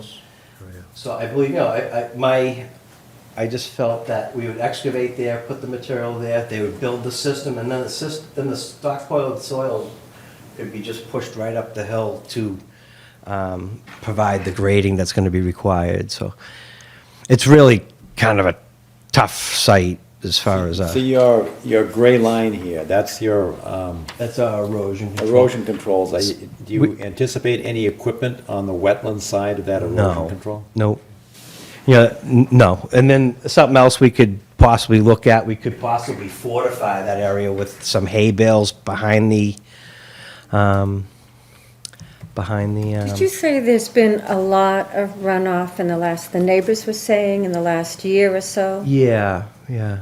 I'm looking at a Google map, and up behind your site, it looks like there's 3 new houses, each on about an acre more of land, and it's totally bare. It looks like every single tree, look at that. Clear cut. Completely clear cut. So up the hill from you, it's about 3 acres of land, and there's not one tree on it. So that's probably exactly what happened. See, here's his site right there. That's right up the hill. There are the 3 new houses, and it's totally clear cut. I believe there's like some actual exactly- litigation going on right now. that's 'cause probably there's what people- happened. There's people that are actually experiencing damage. Yeah, it's completely clear cut. It's like not one tree was left on these 3-4 acres of land. One other question, and again, I'm trying to see if there's any way to get further away from the wetlands. I'm looking at your 1,000-gallon pump chamber, which would be sort of adjacent to WF7. Right. Yep. Right, that's what I was Can you suggesting. push that north and get it further away? And I understand you'd extend it. So Yes, south, correct. it would be south. Push it south. No? On the I don't northwest believe so. corner of the house? Right, northwest corner of the house, George. I'm looking at the north sign here. Well, this is the north, so north would be this. Truman Yeah, Highway is it's north, north. yeah. So push it to the north. Right, because the further north you go, the further away from the wetlands you're gonna get. Or the directly adjacent to the northwest corner of the house. Just a little further up? Yes, just a little further up, take your thumb and move it your finger, just move it up another inch or less, In which direction? in that direction. Yeah, right There there. you go. Right there. But your pump chamber's right here, isn't it? Yeah. Right, just, So I'm just saying, can you move it up here? You really can't. You need to keep Just the package. What about How there? about on this side of the tank, John? Where George had us Yes. done, right? Exactly, Yeah. right in there. Northwest What do corner you of mean the closer to house. the house? Yeah. Right. I mean, you could, at some point, I believe there's the other thing that we were messing around there was, we can't have more than 3 feet of cover over the tanks. So there's a little bit of a balancing act there. The tank placement, there's just that, there's a couple things we're dealing with. We can't go too far away from the house because you have a really high groundwater. See this, there's a variance right here. We're not allowed to have more than, variance number 3 for the Board of Health. We're supposed to have 12 inches of separation between the invert of the tanks to the seasonal high groundwater. And the further those tanks are away from the, full compliance is 12 inches. And for us to make just this particular configuration, because the pipe coming out of the house is fixed, we had to get a variance down to 6 inches because the tanks are slightly too low. So there's a balance between the pipes and their proximity to the seasonal high groundwater and the maximum cover over the tank. So, my opinion, there's these other engineering factors that kind of put us where we are here. And I know in a perfect world, we'd like to not even be in your jurisdiction. It's just, this is where the piping comes out of the house now. So, and we don't want to go any further away from, the further we go away from the house, the closer we get to the ground with water with the inverts of the tank. So, I mean, we could move the tanks around a little bit, but there are other, I'm just looking for alternatives. there are other factors that, Talking about stockpile. you know, that would come into play that, I wouldn't put tanks, you can't put tanks. Right, right. But George, were you thinking about putting the tanks closer to the house or the stockpile? We were talking about the stockpile. well, he went from the I did. stockpile to the tank. Right, you were talking about tanks. I started with the stockpile, Right, and then I moved to the tank. right, and we'd like to go back to the stockpile, George. Okay. And look at the difference, the area between the tank, proposed location, and the northwest corner of the house, right in there. It looks almost the same size as your soil stockpile area. Does that make sense to you? We can certainly put a stockpile there.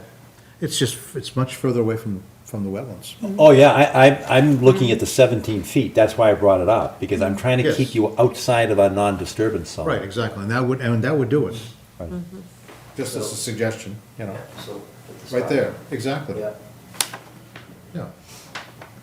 It looks like it may be available, and it's close. Yeah, the problem is that the ground slopes up right there, it goes from 51 to 54. Oh, 54, So yeah. again, I mean, I think where I have it placed on the plan will actually work, Do you want to look at it, John? and, Yes, sir. but if it appeases the commission and you want me to move this proposed stockpile area, we will. But I just, yeah, and then this area here is relatively flat, so. Yes, it is. I just don't think we're at a high. Why don't we put it on the sidewalk, then we'll have a more informed view. What's your proposed timetable, George? I mean, we were hoping to try to get this done, started before the snow flies, but that's probably not gonna happen. And then the only other thing, because I know that the commission does like to look at the wetland lines, but I do have a very specific note on this plan that the applicant is not seeking the approval of the wetland line. So I know it's critical, especially if you're approving a project along with the wetland line, that's critical. I was, in a perfect world, similar to the stockpile, I was hoping to see if we could close the hearing and approve it tonight, but if the commission feels that this warrants a site visit, that's fine as well. I'm just advocating for my client. No, I understand, and an upgrade of a septic system is good, Yeah. that's what we like. So we're Yeah, not so trying to I slow And you I down. can speak to the wetland line, I went out there and looked at it, I think it's a appropriate wetland line. Yeah, I mean, something we could, just food for thought. If there was a couple of things that you wanted me to change in the plan, such as stockpile location, maybe I could what wouldn't affect my calculations would be to rotate the pump chamber, or maybe, I could rotate the pump chamber so it's a little bit further away from the wetland line. So, Right, I mean, you're but- squeaking with the 26 feet there, and if you could rotate it and it made it 30 feet or, Yeah, I could 32 feet, that'd be I could good. rotate that, probably, 45 degrees and be like at least 30. And then we could look at maybe relocating, because if we did put the stockpile area here, we should have enough room to have equipment get in and out. And I believe the sequence of events here is they would build the field in its entirety, and then they'd work their way out of the property and put the tanks in afterwards. Okay, all right, that would be helpful to me, because we try to be uniform in protecting that 25-foot non-disturbance zone. Yeah, like I said, we have multiple three-dimensional things going on here. You have the water table, you have the pipe invert. I understand. And then we have maximum cover, and then we have a fixed pipe coming out of the house, and then we have maximum cover over the septic component. So I have all these things that we were. Moving parts. We were weighing when we decided where to put things, so. But again, if a site walk is warranted, absolutely. If you thought there was a couple of things I could make some amendments to my plan and close the hearing and approve it subject to those modifications, that would be ideal, but whatever works for the commission. One of the things that you said is maybe important.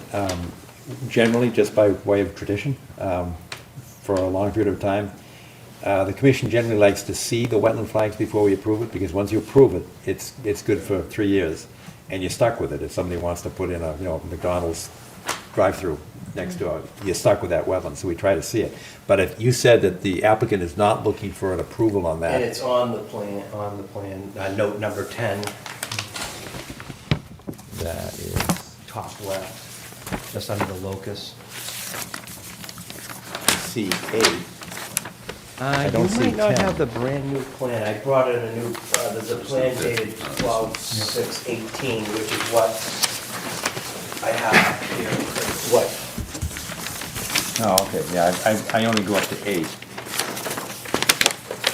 So we'll need a new plan for the, I have. you get 10? 10 here.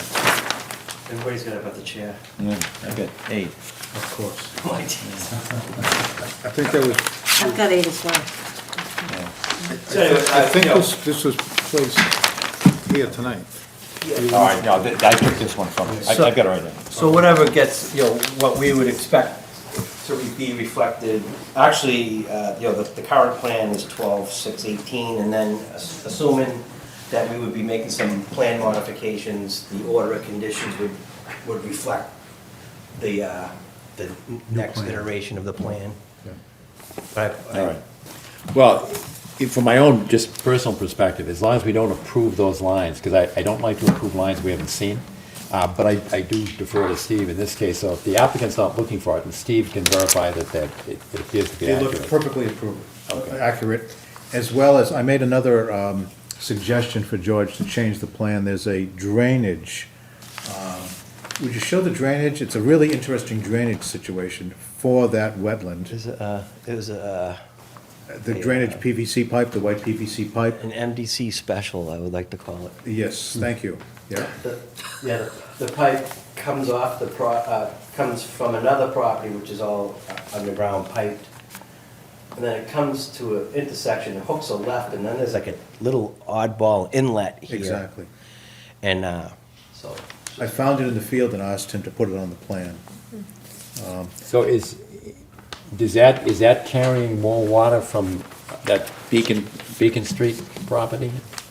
I don't think so. That drain runs through the yards of multiple properties on Truman Parkway, and then it comes here, hooks a left. Right, Steve. And then there's just an Yeah, an this- oddity inlet. It's like, it's nothing that was designed, but it's sort of like a T, PVC T right there with an inlet that drains that This is still there. wetland. So, I think so, he doesn't. Yeah, I can't tell. Yeah, can't tell. And there's one other thing we didn't talk about. On the plan itself, I noted that there was some construction debris inside the wetland. And so I said, George, it's gotta come out. Yeah, So it's on the plan, I that's did- coming out. Yes, I did, there's between flags 7 and 11 in this area. Exactly. There's some bricks. Yeah, and it's demolition concrete. debris. Yeah. Nothing hazardous, but definite construction debris, so I actually added that per Jim's recommendation. Steve. I'm sorry, Steve. That's okay. Right. So that was good, and you did that very, very quickly. There was good response on that. Okay. All right. So I was heartened I'd be by it. okay, as long as we don't approve the line without seeing it, but still Sure. referring to your expertise. And if you rotate the pump chamber, so you get it some degree further away from the wetlands, and you move the soil stockpile outside of a 25-foot, Okay, yeah. I'd be I'll put it up in comfortable this area. voting tonight. Okay. Okay, anybody else? You okay? Good, okay. All right, so is there then, are there any abutters or members of the public that have a question or would like to make a comment? Hearing none, is there a motion to approve the order of conditions with the conditions that we just stated, including removing the construction debris? And can you do this without storing any equipment within our jurisdiction? What we could do, I don't think so. What we could do is have them park to the east of the driveway in this area here and at least maximize our distance. And then the other thing to note there is the slopes towards the street in that area. So if there was any incidental spillage or anything, it would not go this way, it would go that way. That's true. Truman Highway, and then into the Neponset River. Yes, exactly. So- Well, what do you have for equipment? I mean, are the hydraulic lines there? Because we'd need to have some assurance that there's a spill control or a spill protection Yeah, I plan. mean, basically you'd have a standard standard excavator, a metal track excavator, and probably a bobcat, that type of thing, so. I mean, that is something that they can definitely walk over to here.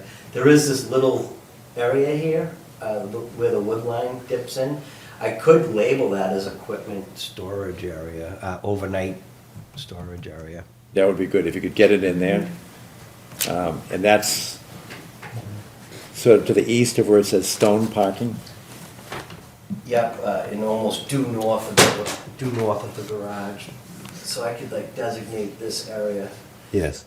and that's a solid 20 by 20 area, so they should be able to park the excavator right there. How many days are you talking about for this construction? With the contractor, I think, is gonna do the work, I'm thinking it's gonna be like a solid week. Obviously, weather could hinder things, but usually a contractor that has their act together with a good-sized crew, which this contractor is, they can get in and out of there, like start on a Monday, be done on a Friday. And, you know, if all goes well. All right, is there a motion then to approve the order of conditions with the added condition to remove the construction debris storage in the area designated outside there, rotate the pump chamber, and move the soil stock so that nothing's within the 25-foot non-disturbance zone? Such a motion? So moved. I'll second. All right, any discussion? All in Proper favor? idea. Aye. All right, great, thank you very much, I appreciate Thanks, your Joe. time. Thank you. Thank you for your response as well, Charlie. Sure.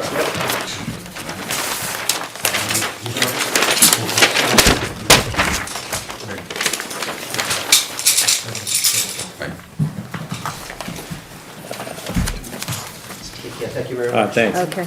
Next on the agenda is abbreviated notice of intent, 593 Blue Hill Avenue. Good evening, Jeff Kane with LEL Engineering, representing Alex Montanini. Give me 1 second, I just gotta plug everything in here. Let's see where that goes. What are you looking for? Where this line goes. Want to use the screen? It might be, Yeah, I think it's, Jeff, if you look at your feet, Yeah, you just pulled it away from I me. just pulled it away, I'm sorry. thanks for that, Dustin. Made the mistake of pulling it away. There you go. Yep. Good. High tech is supposed to be easier and more convenient. That's right, supposedly.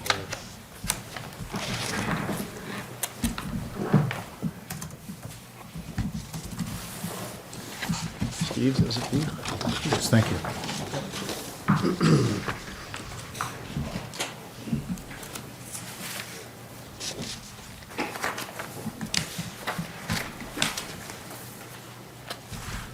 Almost there.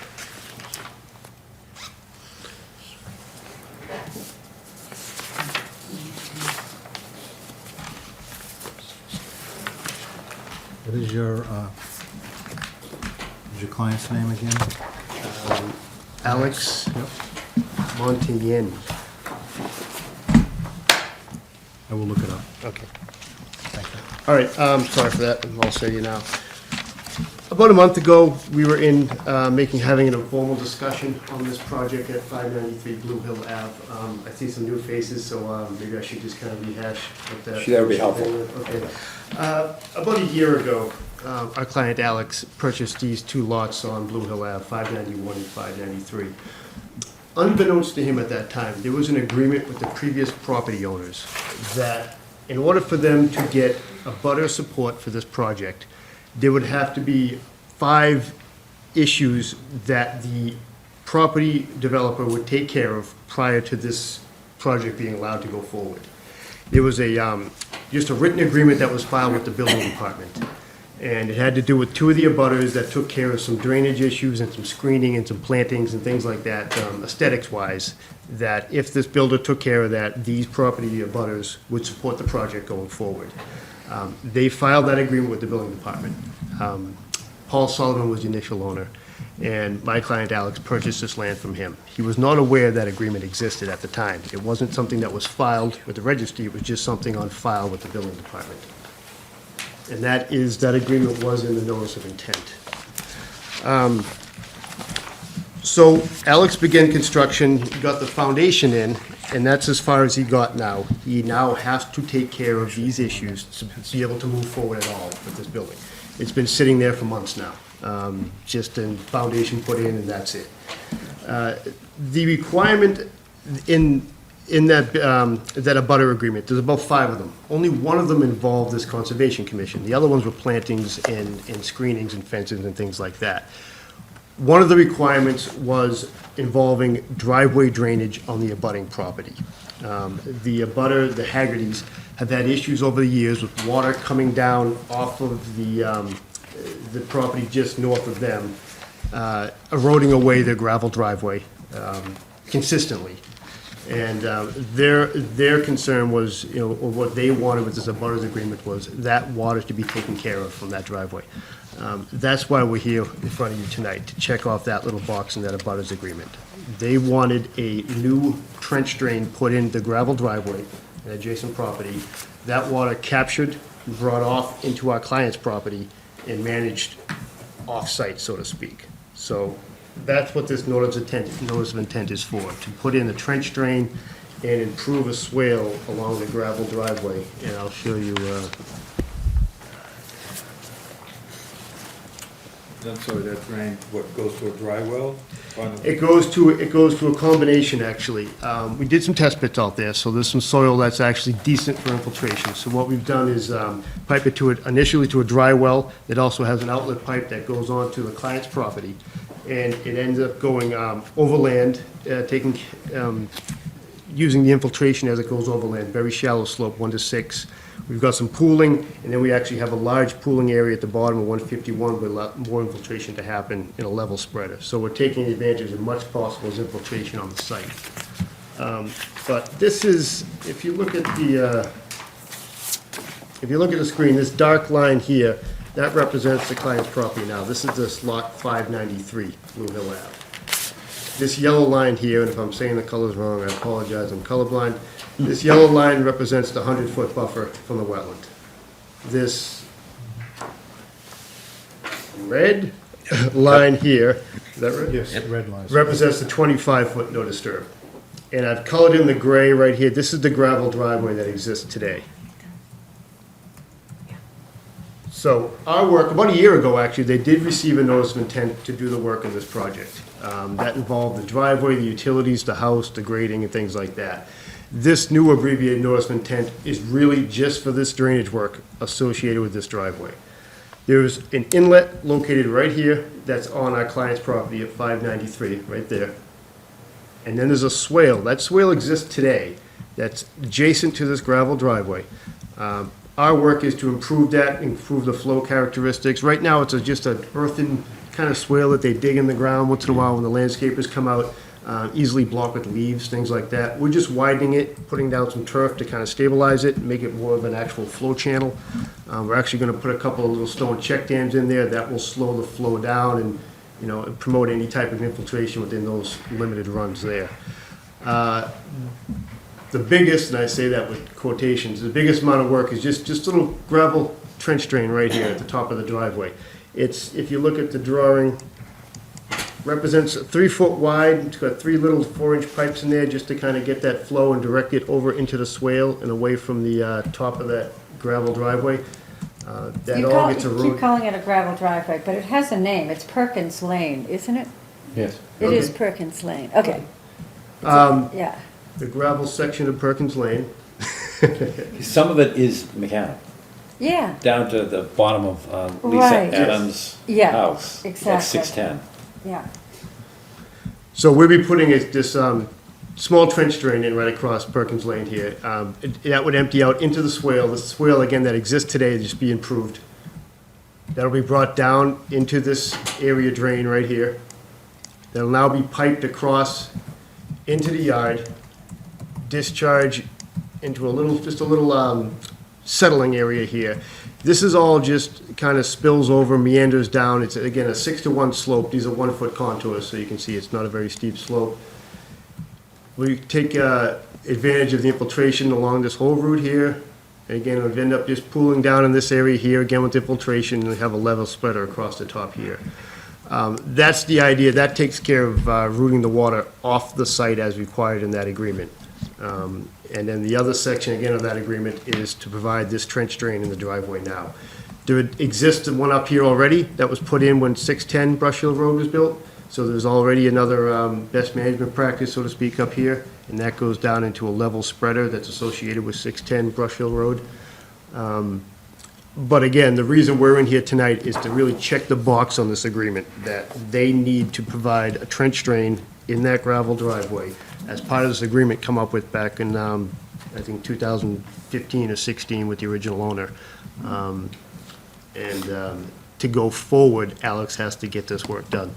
We've talked to, this land right here is actually under the ownership of 610 Brush Hill Road, the Adams, Lisa and Edward Adams. We have had talked to them, and that we've gotten agreement from them to allow the work to go forward on their property. That's in your notice of intent. Jeff, can I ask you a question? Absolutely. You know, I understand what you're saying, there's a swale, there's a trench drain here, and it's going into a swale, and then it's gonna be piped Right. over here. When we permitted this house, Yes. we were all concerned with maintaining the berm that runs essentially along the Right. property line. So this swale is on the street side or the Perkins Lane side? Yes. And then it goes into this, was it by here? Yeah, that route is all, John, that's all here. That swale is right along that existing route now. We put this right in the existing depression that exists today. The berm that you're talking about is just on the other side. It's still there. We're not planning on touching that at all. Okay. This is just adjacent to the roadway. We're actually having just one tree that we're proposing to remove right here, an 8-inch. We are proposing to 3 new trees to take that place. But that point that we picked here is the existing low point that exists today, on the opposite side away from your swales over, your berm, sorry, is over on this side. Okay. And one of the things we do mention that not to remove any mature trees along here, and that was actually the abutters that mentioned that as well, that they're concerned with, not taking any trees down to do this work. They don't want to see that adjacent property. So, yeah, we are following that same alignment, and we don't plan on breaking through any berms or anything like that. All right, and then, can you just go this way? Sure. A bit. And so these abutters here, this goes way back, but I think one of them was concerned with water. Now, I understand that the flow is gonna go this way, but it looks like it's flowing into the pool. How do you get around the pool? The pool, you can see these contours come this way. This is actually, you can follow the flow lines right here. That's a low point right here. The pool's higher. This is a lower contour right here. So we've got a high point at this corner of the house that allows the water to drain this way. You can see the swales coming this way, which pulls the water away from that property line. So if you follow the contours, it'll come down, follow the closest contours this way, that way, that way. You can follow them right down here. And there's a level spreader there, so is the idea that it's gonna get dumped onto Blue Hill Avenue? At a certain point, like any lot, they do discharge. These are single-family lots, so we're not under the guise of the stormwater policy, the 2008 stormwater policy. So they do discharge, but this has been designed to capture, I think we captured at least 2 inches of rainfall here coming down through there, which is beyond any typical single-family lot's gonna get, and a lot better than what exists out there today.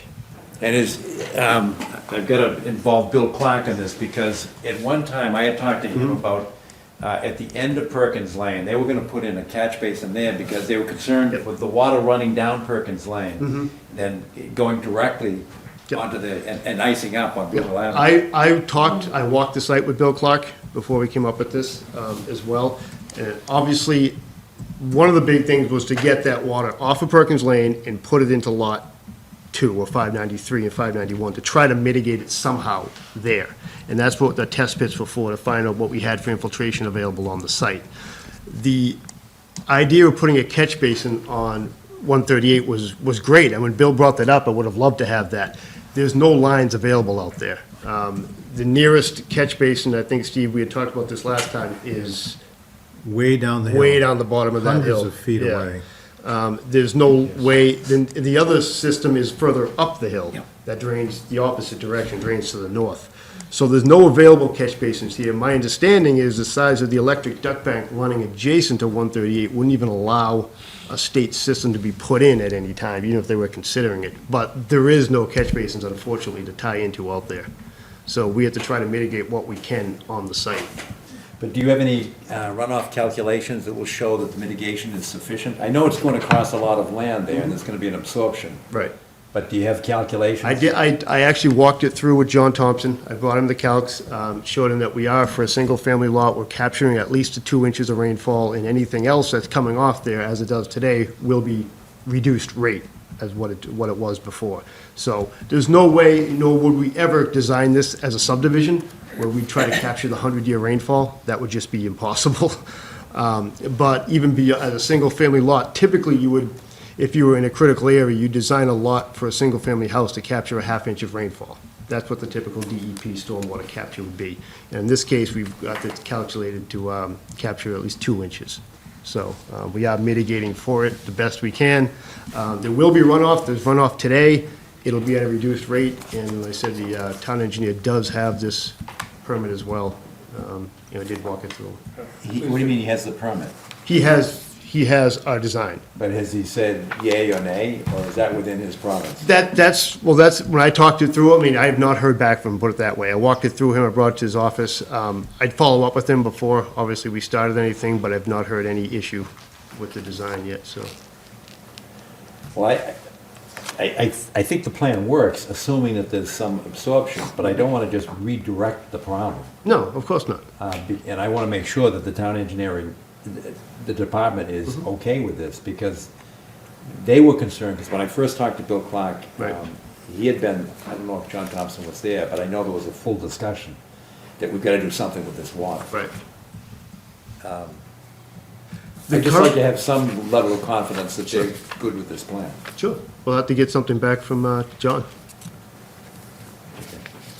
Yeah, When you understood. say 2 inches of rain, you mean 2 inches of rain in the 24-hour period? Yes. Okay. Yeah, that's typically what we use, the 24-hour storms, so. I just, it's all new to me. I mean, No more, though. unfortunately, they're usually made for like river watershed type modeling, but that's what the standard uses, so. Well, can we put this on for January then, and you can get a statement to us then? Sure. And, All right, Alex, I just hope you know, I understand that he didn't know anything about this agreement that Paul Sullivan had. The biggest concern I have right now is Alex would have been sitting on this interest loan for months and months. And again, he's tried his hardest, he's made the best effort to try to move forward and get this done correctly. He's talked to engineers before me at the time, couldn't get anyone, couldn't get the other engineer that worked on the site before to get back to him. So he's been scrambling to get this done. I mean, I'm, for Well, such a. Can you get us some kind of letter from John Thompson before our next meeting, because we have a public meeting on the 5th of January. Because I know there's been a delay, and I don't want to contribute to the delay. Seems like a good plan, we already permitted the house, yeah, both of them, so I'd Then we like to can move vote it on the along. 5th. We can vote on the 5th, if you can get us some kind of a sign off from the town engineer. And so, I'm sorry. No, I was just gonna say, we, on a previous site walk, we did look at this land and the flow of the water. Yes, I know, but And what? the desirability of this area to trap runoff through a well-designed and engineered plan versus what was there beforehand. That's true, except there wasn't a pool there at the time. Exactly. But is that an appropriate resolution? I mean, I'd certainly feel more comfortable if the town engineer is. Oh, yeah, no, comfortable I with this. completely understand that. It's only 3 weeks. yes. I mean, we could vote on the 5th. I mean, at the same token, is it possible that we could have someone from the commission reach out to the building department just to say, hey, we think the plan's looking okay, we're just trying to get final sign off? Yes, We're Steve, trying can you to- do that? Of course. Okay, and we're maybe hopeful that Alex may be able to stop maybe proceeding forward with framing the house or something like that in the interim. That's all we're trying to look for here, because he's just been sitting on this loan for a long time, so anything we can do. would That be- sounds fair, at least to me. I don't know if anybody else has a thought. Okay, Okay. I appreciate that, okay. All right, so we'll try to move it along as quickly as we can. And vote on the 5th. Yeah, and I'll Yes. get, Okay. I'll get in touch with That John and sounds get him fine. some type of letter back. All right, Okay, good. all right, motion, request to continue, I guess, we'll see. All right, to the 5th. Thank you very much. Thank you. And Jeff or Alex, will you stay in touch with either Steve or Kathy Bowen? I don't know if you want to be there, or, because remember, we move around on the 5th of January. So you'd have to capture us at one place.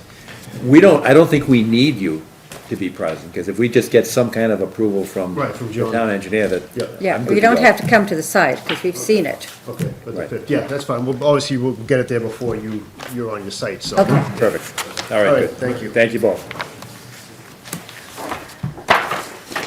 And I'll reach out and update as appropriate. How's that? Yeah, that's perfect. Sounds good. Thank you.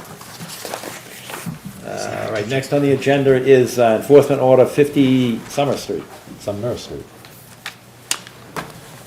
Hi, good evening and welcome.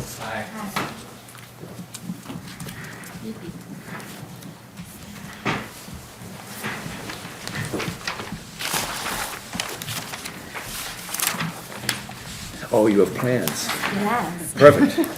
Good news. Okay, thank you very much. Thank you.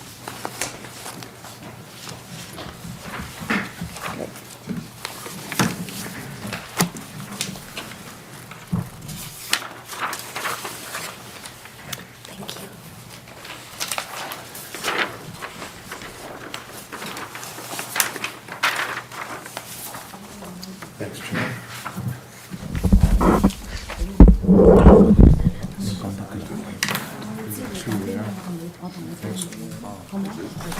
Big.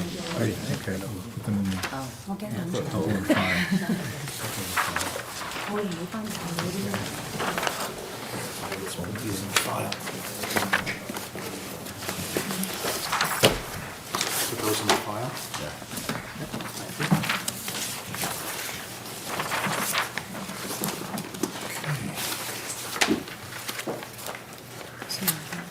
Which one is? Truman Parkway. Oh, okay. All right, thank you very much and welcome again. Could you identify yourself for the record? Yes, my name is Wei Ying, and I'm their cousin. I'm trying to translate for them today. How do you spell that way? My first name is WAI, and my last name is NG. Thank you. All right, thank you. My name is Yu Ji Mei. Last name MEI.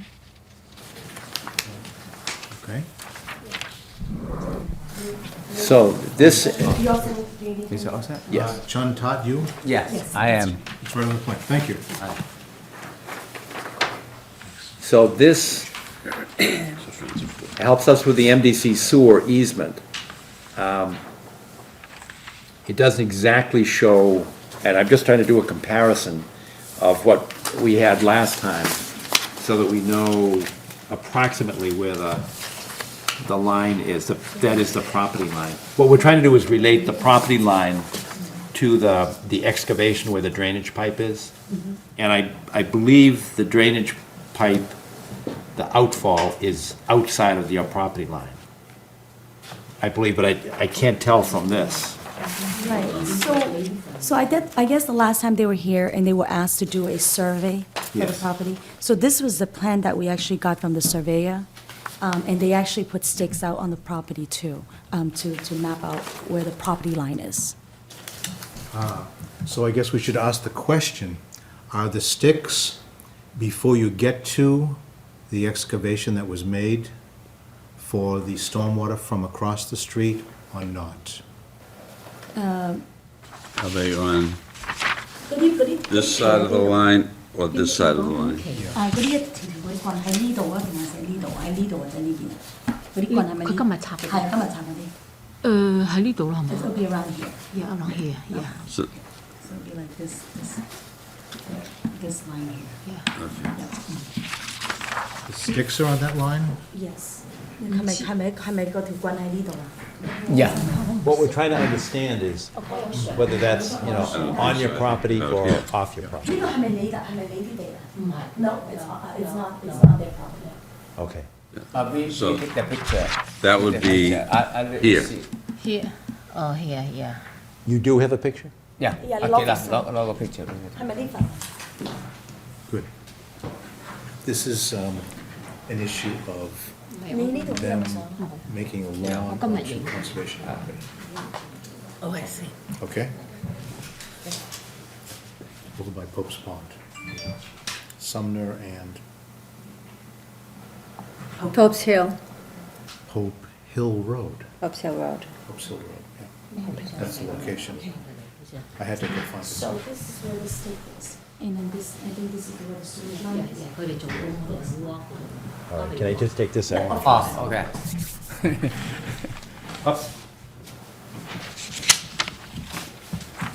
Yeah, So that, if that's the stake, it's quite a ways before the. quite, yeah. 你講我哋佔咗嗰啲地方好少，得咁多。唔好講啦，等佢講，佢等佢講。The it would be much easier if I showed you the pictures. But that's an excavation site where the pipe was buried and it backed up into the fellow's home across the street. But if that's their house is over here, towards me. If that's the property line, that's actually our land. Oops.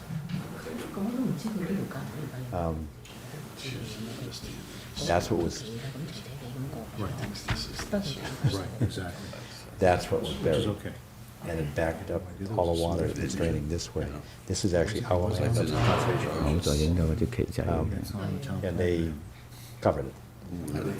Yeah. That is excavated, right? The town excavated. That's how it should be. Yes, yes.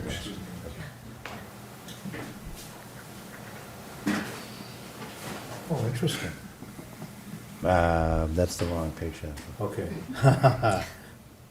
Wait a minute. Where are the sticks now? No, I just had them. Oh, I okay. think I screwed it up. Okay. Yeah, you better help me on this one. Please, please.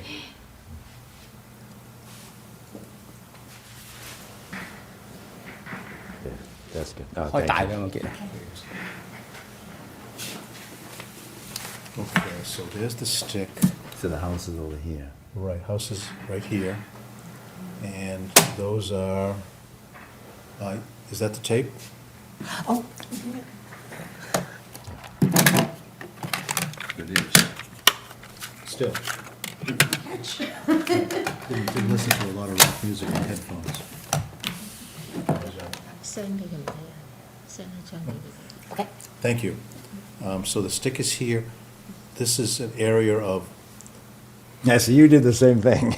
I feel better now, Steve. Okay. Just hit these down here. Yeah, it's one of these down here. Whoops, don't want to see their checks. Yeah, this is the rear of their property, and that's actually on the conservation land, which used to be a forest with a shrubland and an overstory. And it's lawn now. So, we don't see the sticks on these. Why don't we put this on the list to go out and see on the 5th? Yes. Because then we can see the sticks Exactly. and where In the the field. drainage pipe is. Yes. Right, and we can see the difference and the relationship between the two. Yes. It's hard to visualize. Yes, it is, even for me, having been there. 咁佢睇下知道發生咩情形咯。 But my guess So what is they covered an outline. So is there anything else we have to do prior drainage. to the 5th? they No, I don't think so. installed irrigation, Irrigation. That- covered drainage and, A question, and that is, do they need to do anything before the 5th? And I don't think so. No. Because we need to be able to see, but if the stakes are there and the stakes match that, then we'll be able to see, where the excavation is, and then we can figure out how to fix it, yes. okay? All right. So, any other questions before, I think you have to see it. Yeah, you have to see it. Yeah. The one thing I would suggest to you Yes. is that you measure the area between the sticks and the end of the lawn, present end of the lawn. Just measure that back. Okay.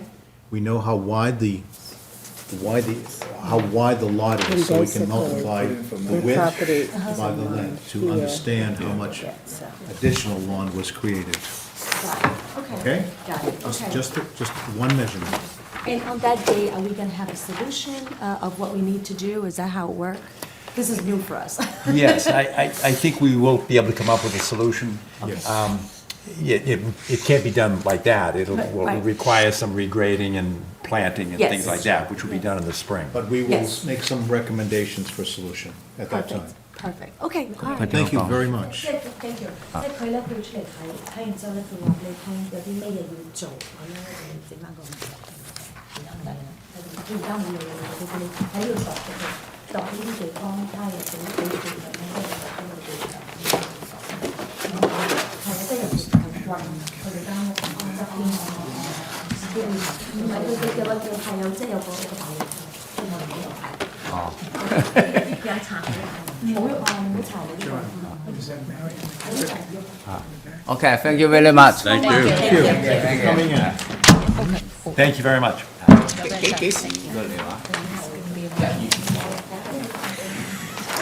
Okay, so that's, that matter is continued until January 5th. Yes. Next on the agenda is Enforcement Order 1421 Canton Avenue. Do we have anything? Yes, you have in your packet, you have a letter from Brad Holmes suggesting a restoration plan. And Thank you very much. Thank you. Thank you. Good night now. Good night. And I don't see the applicant here. I don't see Deanna Martin here. She's not here tonight. Correct. And my notes of this suggest that what we need is a notice of intent, Exactly. This was, just a preliminary plan. exactly. And I And- must tell you that Kathy informed me today that the enforcement order was never signed back in August or September. And there were no, It wasn't?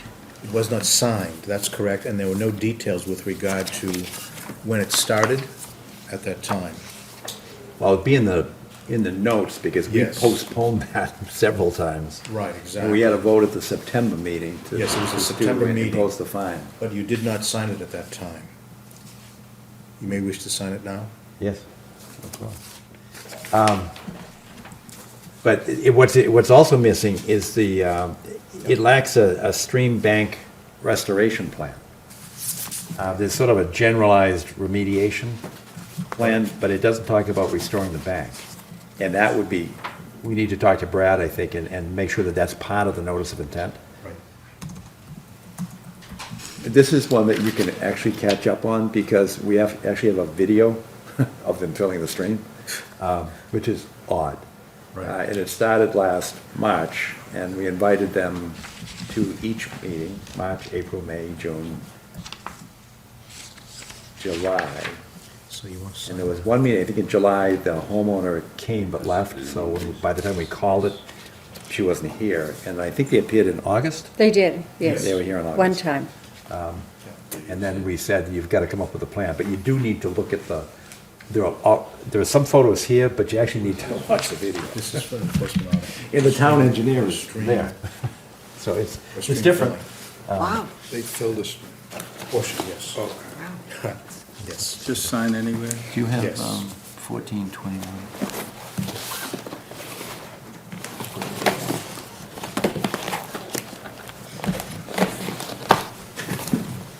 Yeah.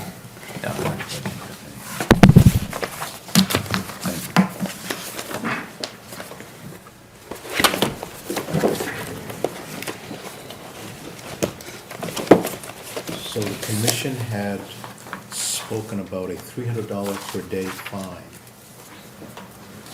to start at a certain date, which I don't have tonight. It's got to be in my notes. Back in August or September. And we're still counting days. We're still going through counting days. $300 a day, that's correct, because of the issue of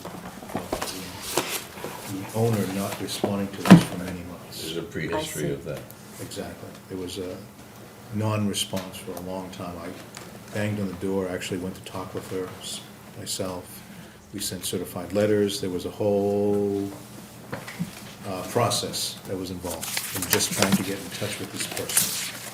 Wow. Oh, you know what? I think we might have the wrong, is there another file? I think there's two files for 1421. Yeah, because this is a 2009 file. There might be another file there. I don't see it, no. Is it on this side? I'm sorry. I just went through this I one. thought I saw two files for 1421. Tonight. 5593, You're mistaken. 153. Oh, no, that was 593, I saw two files for. Okay, yeah. Okay, all right. All right, but in any event, you may have to Yes. spend some time just to catch up. We're pretty familiar with the premises. So I think the best thing to do would be, well, Steve, do you know whether or not Brad has been retained or engaged to put together a notice of intent? I do not. That's the next question. Okay, So I'll be happy to talk with him. all right. And then Question. excuse me, if not, then we should send a letter to Ms. Martin saying that, she's responsible to file the notice of intent. And essentially to follow Brad's plan, or anybody else's plan if she so desires, but to remediate the situation, but that includes the restoration of the bank. Well, seeing from the first sentence, though, that he should be involved in that, and that he is assisting Yes. with responding to the Conservation Commission request. So, Right. But as I read this, essentially it was to remove debris from the stream as opposed to repairing That's correct. the bank. right, so I didn't know, if, based upon the 2 points, if we wanted to go back to Brad, rather than The first point being notice of intent, the second one being include a Yes, bank stream. restoration. Right. Okay, yes. And John, I had one too. Just give an example of areas within the stream of the brook that needs to be cleaned. But you remember when we were on site, if you look to the far left of the property line, that was pretty well impeded. So I didn't find it in my read that it was clear that the entire stream in the back of that house would be cleared of debris. Yeah, they could legitimately say that they're not responsible for the debris that's flowing downstream towards them. And I understand that, just as they made the point that we don't want to restore the entire bank, because some of that's, Understood. natural. And I understand that, and I think that's something that could be addressed by Brad, but there are clear pictures of where the damage was Oh, done. no question about that. And we've got construction debris in the stream. I'm just looking at. It's not the just way- rocks and stuff, it's like pieces of concrete. Yeah. So more than the pictures show in the packet then? Yes. Yes. Yes, that's Yeah. correct. Yeah. Well, you can see the piece of concrete in there, but you have to see the video. It's different. Interesting. So, I guess that we are, since there's no one here to address the issue, Steve, can you follow up with a contact with Brad? Yep. And then I think we immediately need to send a letter out to Mrs. Martin that she's responsible for completing the notice of intent. All right. I don't think there's anything else we can do on this. No, I don't think so either. All right, so next So on the continued. agenda is request for certificate of compliance, 333 Hillside Street. And we have a letter in the file asking for a continuance till April, I think it is. I'm shocked. Okay. So I don't think there's anything we can do about that, so we'll Right. continue it until April. Yes. But, I'm concerned with that because I'm not sure that the driveway has actually been finally approved by the fire department. You remember it has not. Oh, okay. Why? Because there was a And the town planner. turnaround. At the bottom, That's right, at the yes. bottom. They didn't build it correctly. Simple as that. They didn't follow their own plans. What else can I say? So they owe that to the town, for I guess, the planning board. Yes, But they owe us the restoration of the the wetland. wetlands. That's correct. They put the plants in, but they put them in on the existing terrain, which is not wetland. Right. Yeah, that doesn't work. I don't know why they did that. And the wetland specialist, Scott Thompson, was not there. Scott Morrison, sorry. Scott Morrison. He was not there oversee. So they just stuck the plants in, which was a mistake. All right. So that's off until So April? April, Yes. okay. So the next one, to our most patient guest, Marion, is 153 Hillside Street. And Absolutely. You know what I'm saying? Yes. We should know what the scope should be.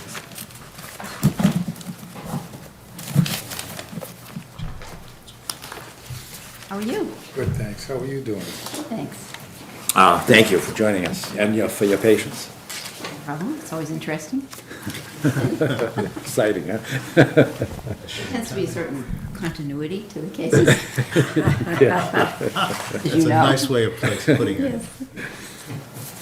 So I'm Marion McKettrick, and I represent the Scott's Woods Preservation Trust, and Webster Collins is the trustee. You've issued an order of conditions for this property, which has been recorded. And one of the things that you've asked for, or we agreed to, was that we would create a conservation easement in a certain area on the property.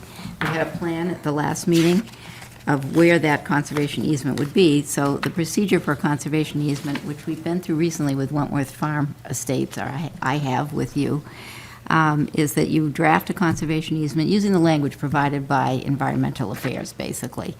And that gets submitted to the agency. It usually takes 3 months for them to get to review it. And they may make some modifications of language. They then send it back to me to keep rewriting it until they're satisfied. And then it goes to town council, and then it has to be signed by the Board of Selectmen, by the Conservation Commission, first of all, by the owner applicant. Before that, I bring my draft back to the Conservation Commission so you can look at it. And I'm happy to wait if you haven't had a chance to look it over. It's a Word document, which I sent electronically, and I think you have it electronically. So if you have comments or suggestions, I'm happy to take note of them. Because I'm using a format that's provided by Environmental Affairs, there isn't a lot of leeway as to how I can say this. But there is specific language that relates to this particular conservation easement, and this Conservation Commission may have something to say about that, or, you may have comments. So you don't have to tell me anything tonight, but I'm bringing it to you so that you can look at it. I'll wait until you signal to me somehow that it's okay to send it off to Environmental Affairs so they can begin their review process. I'd like to get that started just because there's a bit of a delay before they actually get it in their queue and review it. And incidentally, for Wentworth Farm, I'm just waiting for town council to review that. That one should be coming back, and hopefully we're going to be able to finish that pretty soon. That's good. It just depends on when that gets back. Hope springs eternal. Yes, exactly. I have a question. Sure. And there are two, actually. The first, and I didn't read it all, I confess to that. That's But fine. when I first started, I was looking, when I first read the first paragraph, the premises more particularly described in Exhibit B on a plan I don't know what Exhibit B is. Exhibit B is going to be the plan that I gave you at your last meeting. What I don't know is whether whether Environmental Affairs is going to want me to record that plan as a separate plan at the registry, or whether it's just going to be recorded as a small plan that is a sheet on, a page in this easement. And I just don't know that yet. I haven't talked to them about it. Okay. But it will be that plan, and But is it the how plan that it's- we approved? It's the plan that you approved. Okay, all Showing right. that That- location. I assumed that, but I But the wasn't sure. form of the plan, might be a little bit, there have to be certain notes on it. If it's going to be recorded at the registry as a separate plan, it has to be a Mylar plan. And I'm not sure how we do that, because it's not a subdivision plan, but there must be a way. But normally, I have to get a subdivision plan approved by the planning board. It's not going to be a subdivision plan. So I just need to check and see how they want to do it. I think it could be, so I don't think it comes back to you, because I don't think you sign an easement plan, unless you have an idea of how that would be done. No, I don't I think thought it would so, other probably than a- just be in this as a page, because the plan is not that big, it doesn't have to be that big, and I think you can read it pretty well. Normally, small plans are, the registry doesn't like them too well because you can't read them. But I think this will record well. And I should have given it to you with the easement, but it's exactly the same plan for now that I gave you at the last meeting. Unless Environmental Affairs wants different notes in the plan or something like that. All right.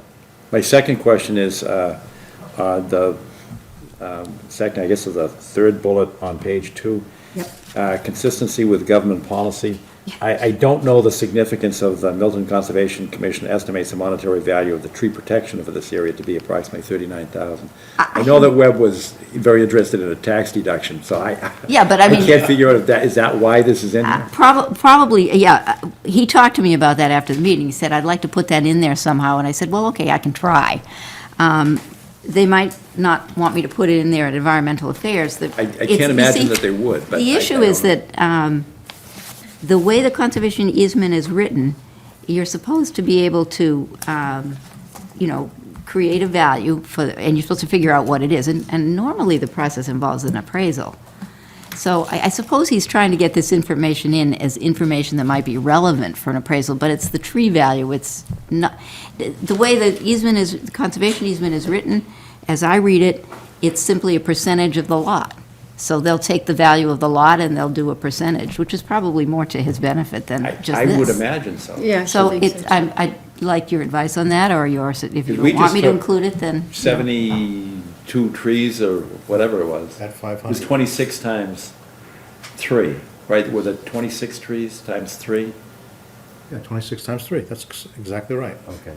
And so then we put it, was it a $500 value? Yes. Per tree? And it came to 39,000. Okay. Right, and so that's correct, and that's what I call the tree value. But what's the value of the piece of land? I mean, is that the only conservation value to this piece of land? And and is the conservation value the appraisal value for purposes of a tax deduction? I have no idea. I mean, this isn't something that I do. So, I agree that maybe we should look at that carefully. And if Okay. you're telling me you just want me to take it out, then I'll just tell them. No, I don't know. I just can't imagine that the Environmental Affairs would accept it. Yeah. Because they don't want to, I think you have correctly Right. Stated our valuation of the trees. Right. But I'm not sure that they want to get involved in that. So they might strike it. So And I don't care. I mean, we don't need it, I don't think. Okay. I'm probably going to send it, if I can, to the same person I worked with for Wentworth Farm, and I'm just going to ask him. And I think the other thing, we're trying to be consistent with these conservation easements, and we've never done that before. You've never put that in? We Yeah. haven't, no. Okay. No, not in- Yeah, I can see that, too. So, well, why don't I Delete it. delete? I'll discuss it with the owner. All right. And there are other ways. There's a record, I don't know, you have the recording, I guess, for your hearing. So if I want the information somehow, I probably could get it from the record if he really needs it for some reason for the appraisal. Yes, That's a separate issue. correct. Okay. Anything else for now, or do you want to No, wait? I don't think so. That's it. You've done a lot of work on this, so. Yeah, well, and it isn't that different except for the specific reference information from the one I just did.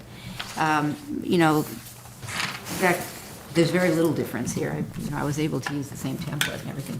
So I'll give it a couple of, I'll say, until your next meeting, which is January 5th. 15th. 15. 15. The 5th is a site walk.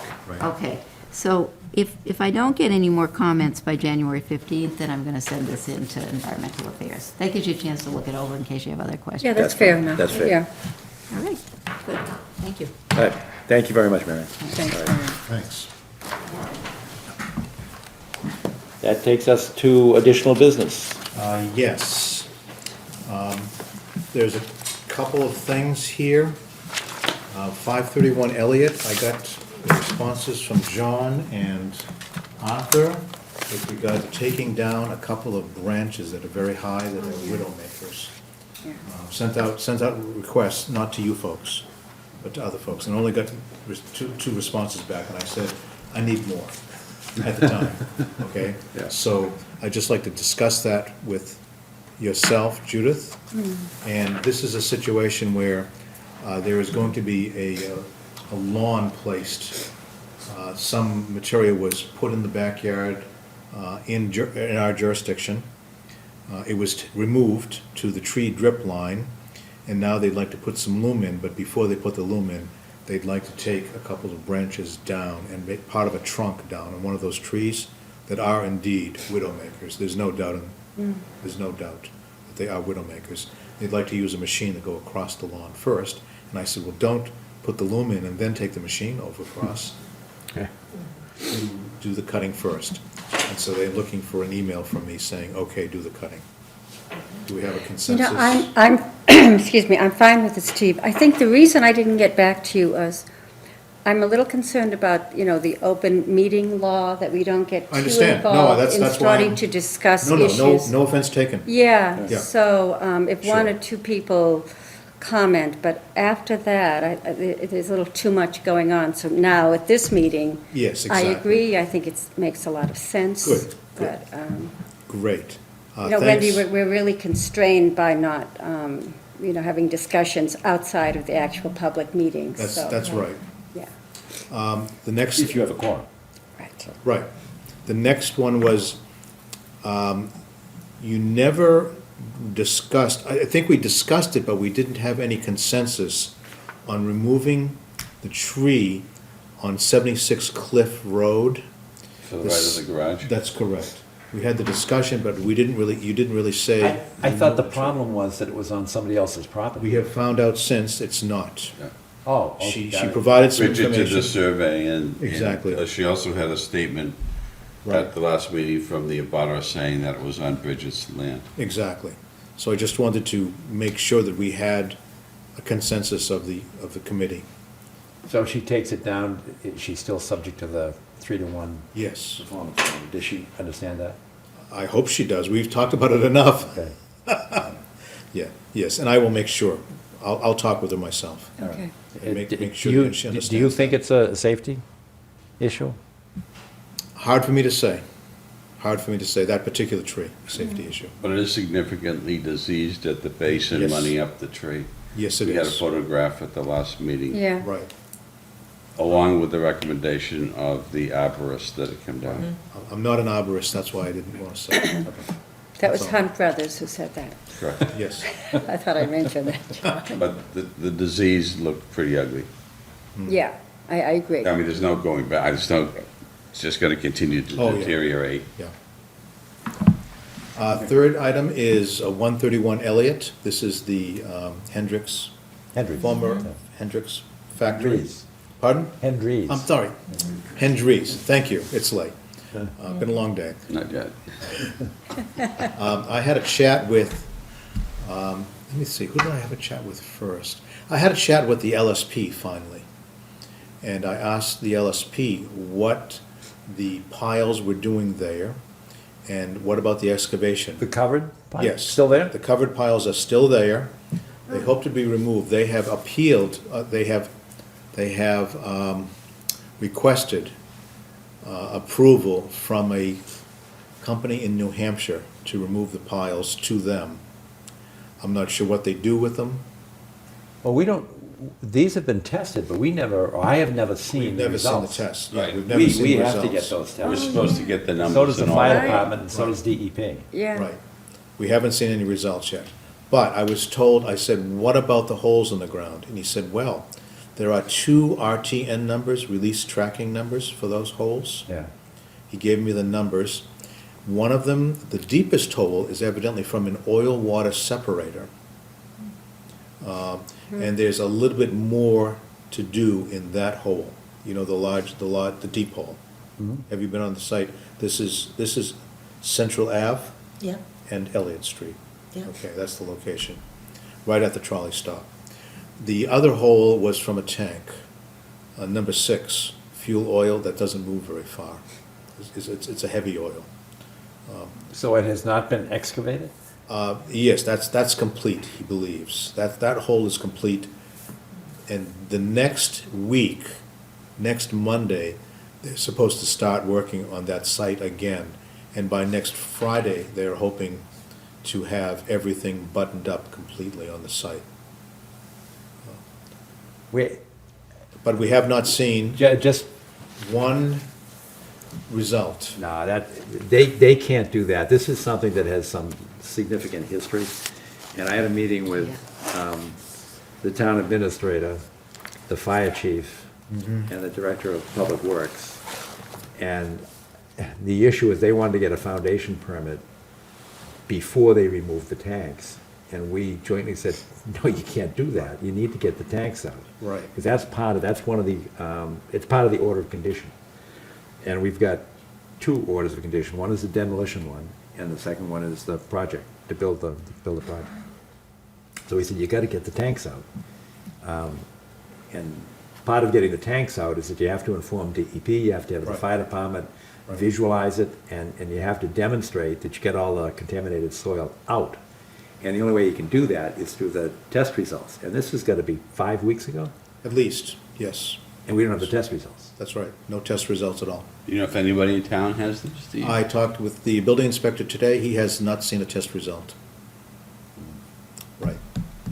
So we were commiserating together All right, about that. If they want to get started when, I mean, I'd be inclined to issue an enforcement order, not to proceed until such time as we have those test results. Yeah, I think that makes sense, John. I would agree entirely.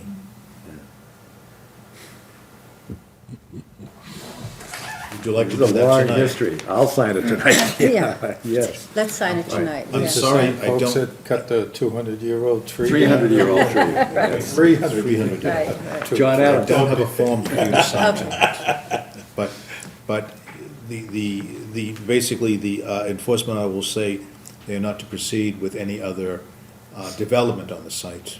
Is that correct? Development or demolition. Because that was one of the issues, is the tank removal part of the demolition, or is it part of the construction of the project? Oh. So we Demolition. made a deal, well, we shifted it, we moved Really? it from demo to, at their request, we moved it, it had to do with financing at the time. Okay. Because they had, Oh. 40B money, Okay. Right. only on the Okay. project. So Yeah. they didn't want to do it on the demo, so we said, okay, we'll move it to the project side of the phase. So they're now in the project forgot that. phase, and they shouldn't go forward until such time as we have demonstrable proof that those tanks are clean. Okay. The long history. So, I'm sorry, did you just stay any further development? They presumably have them, all I have to do is hand them to us. Oh, no, I know, but the Yes, technicality of yes, the things. technicalities. This board just ordered a stay? Well, actually, any one of us can issue an enforcement order, but it then has to be brought to the whole committee to approve. Okay. So since we're all together, we should have a do a vote. motion. And then do a We should have a vote. vote, a motion and a vote. Right. So Would you like to make one?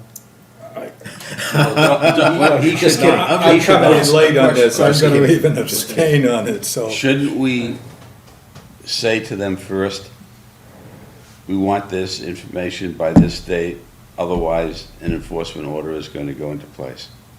Yes, that's fine. There will be a condition Okay. that we then. yeah. I'd be happy. Well, how about till January 5th then? No, Soon. you don't want to, we don't want to wait, because they already said they want to start Monday or whatever. Effective in a week. Is that appropriate?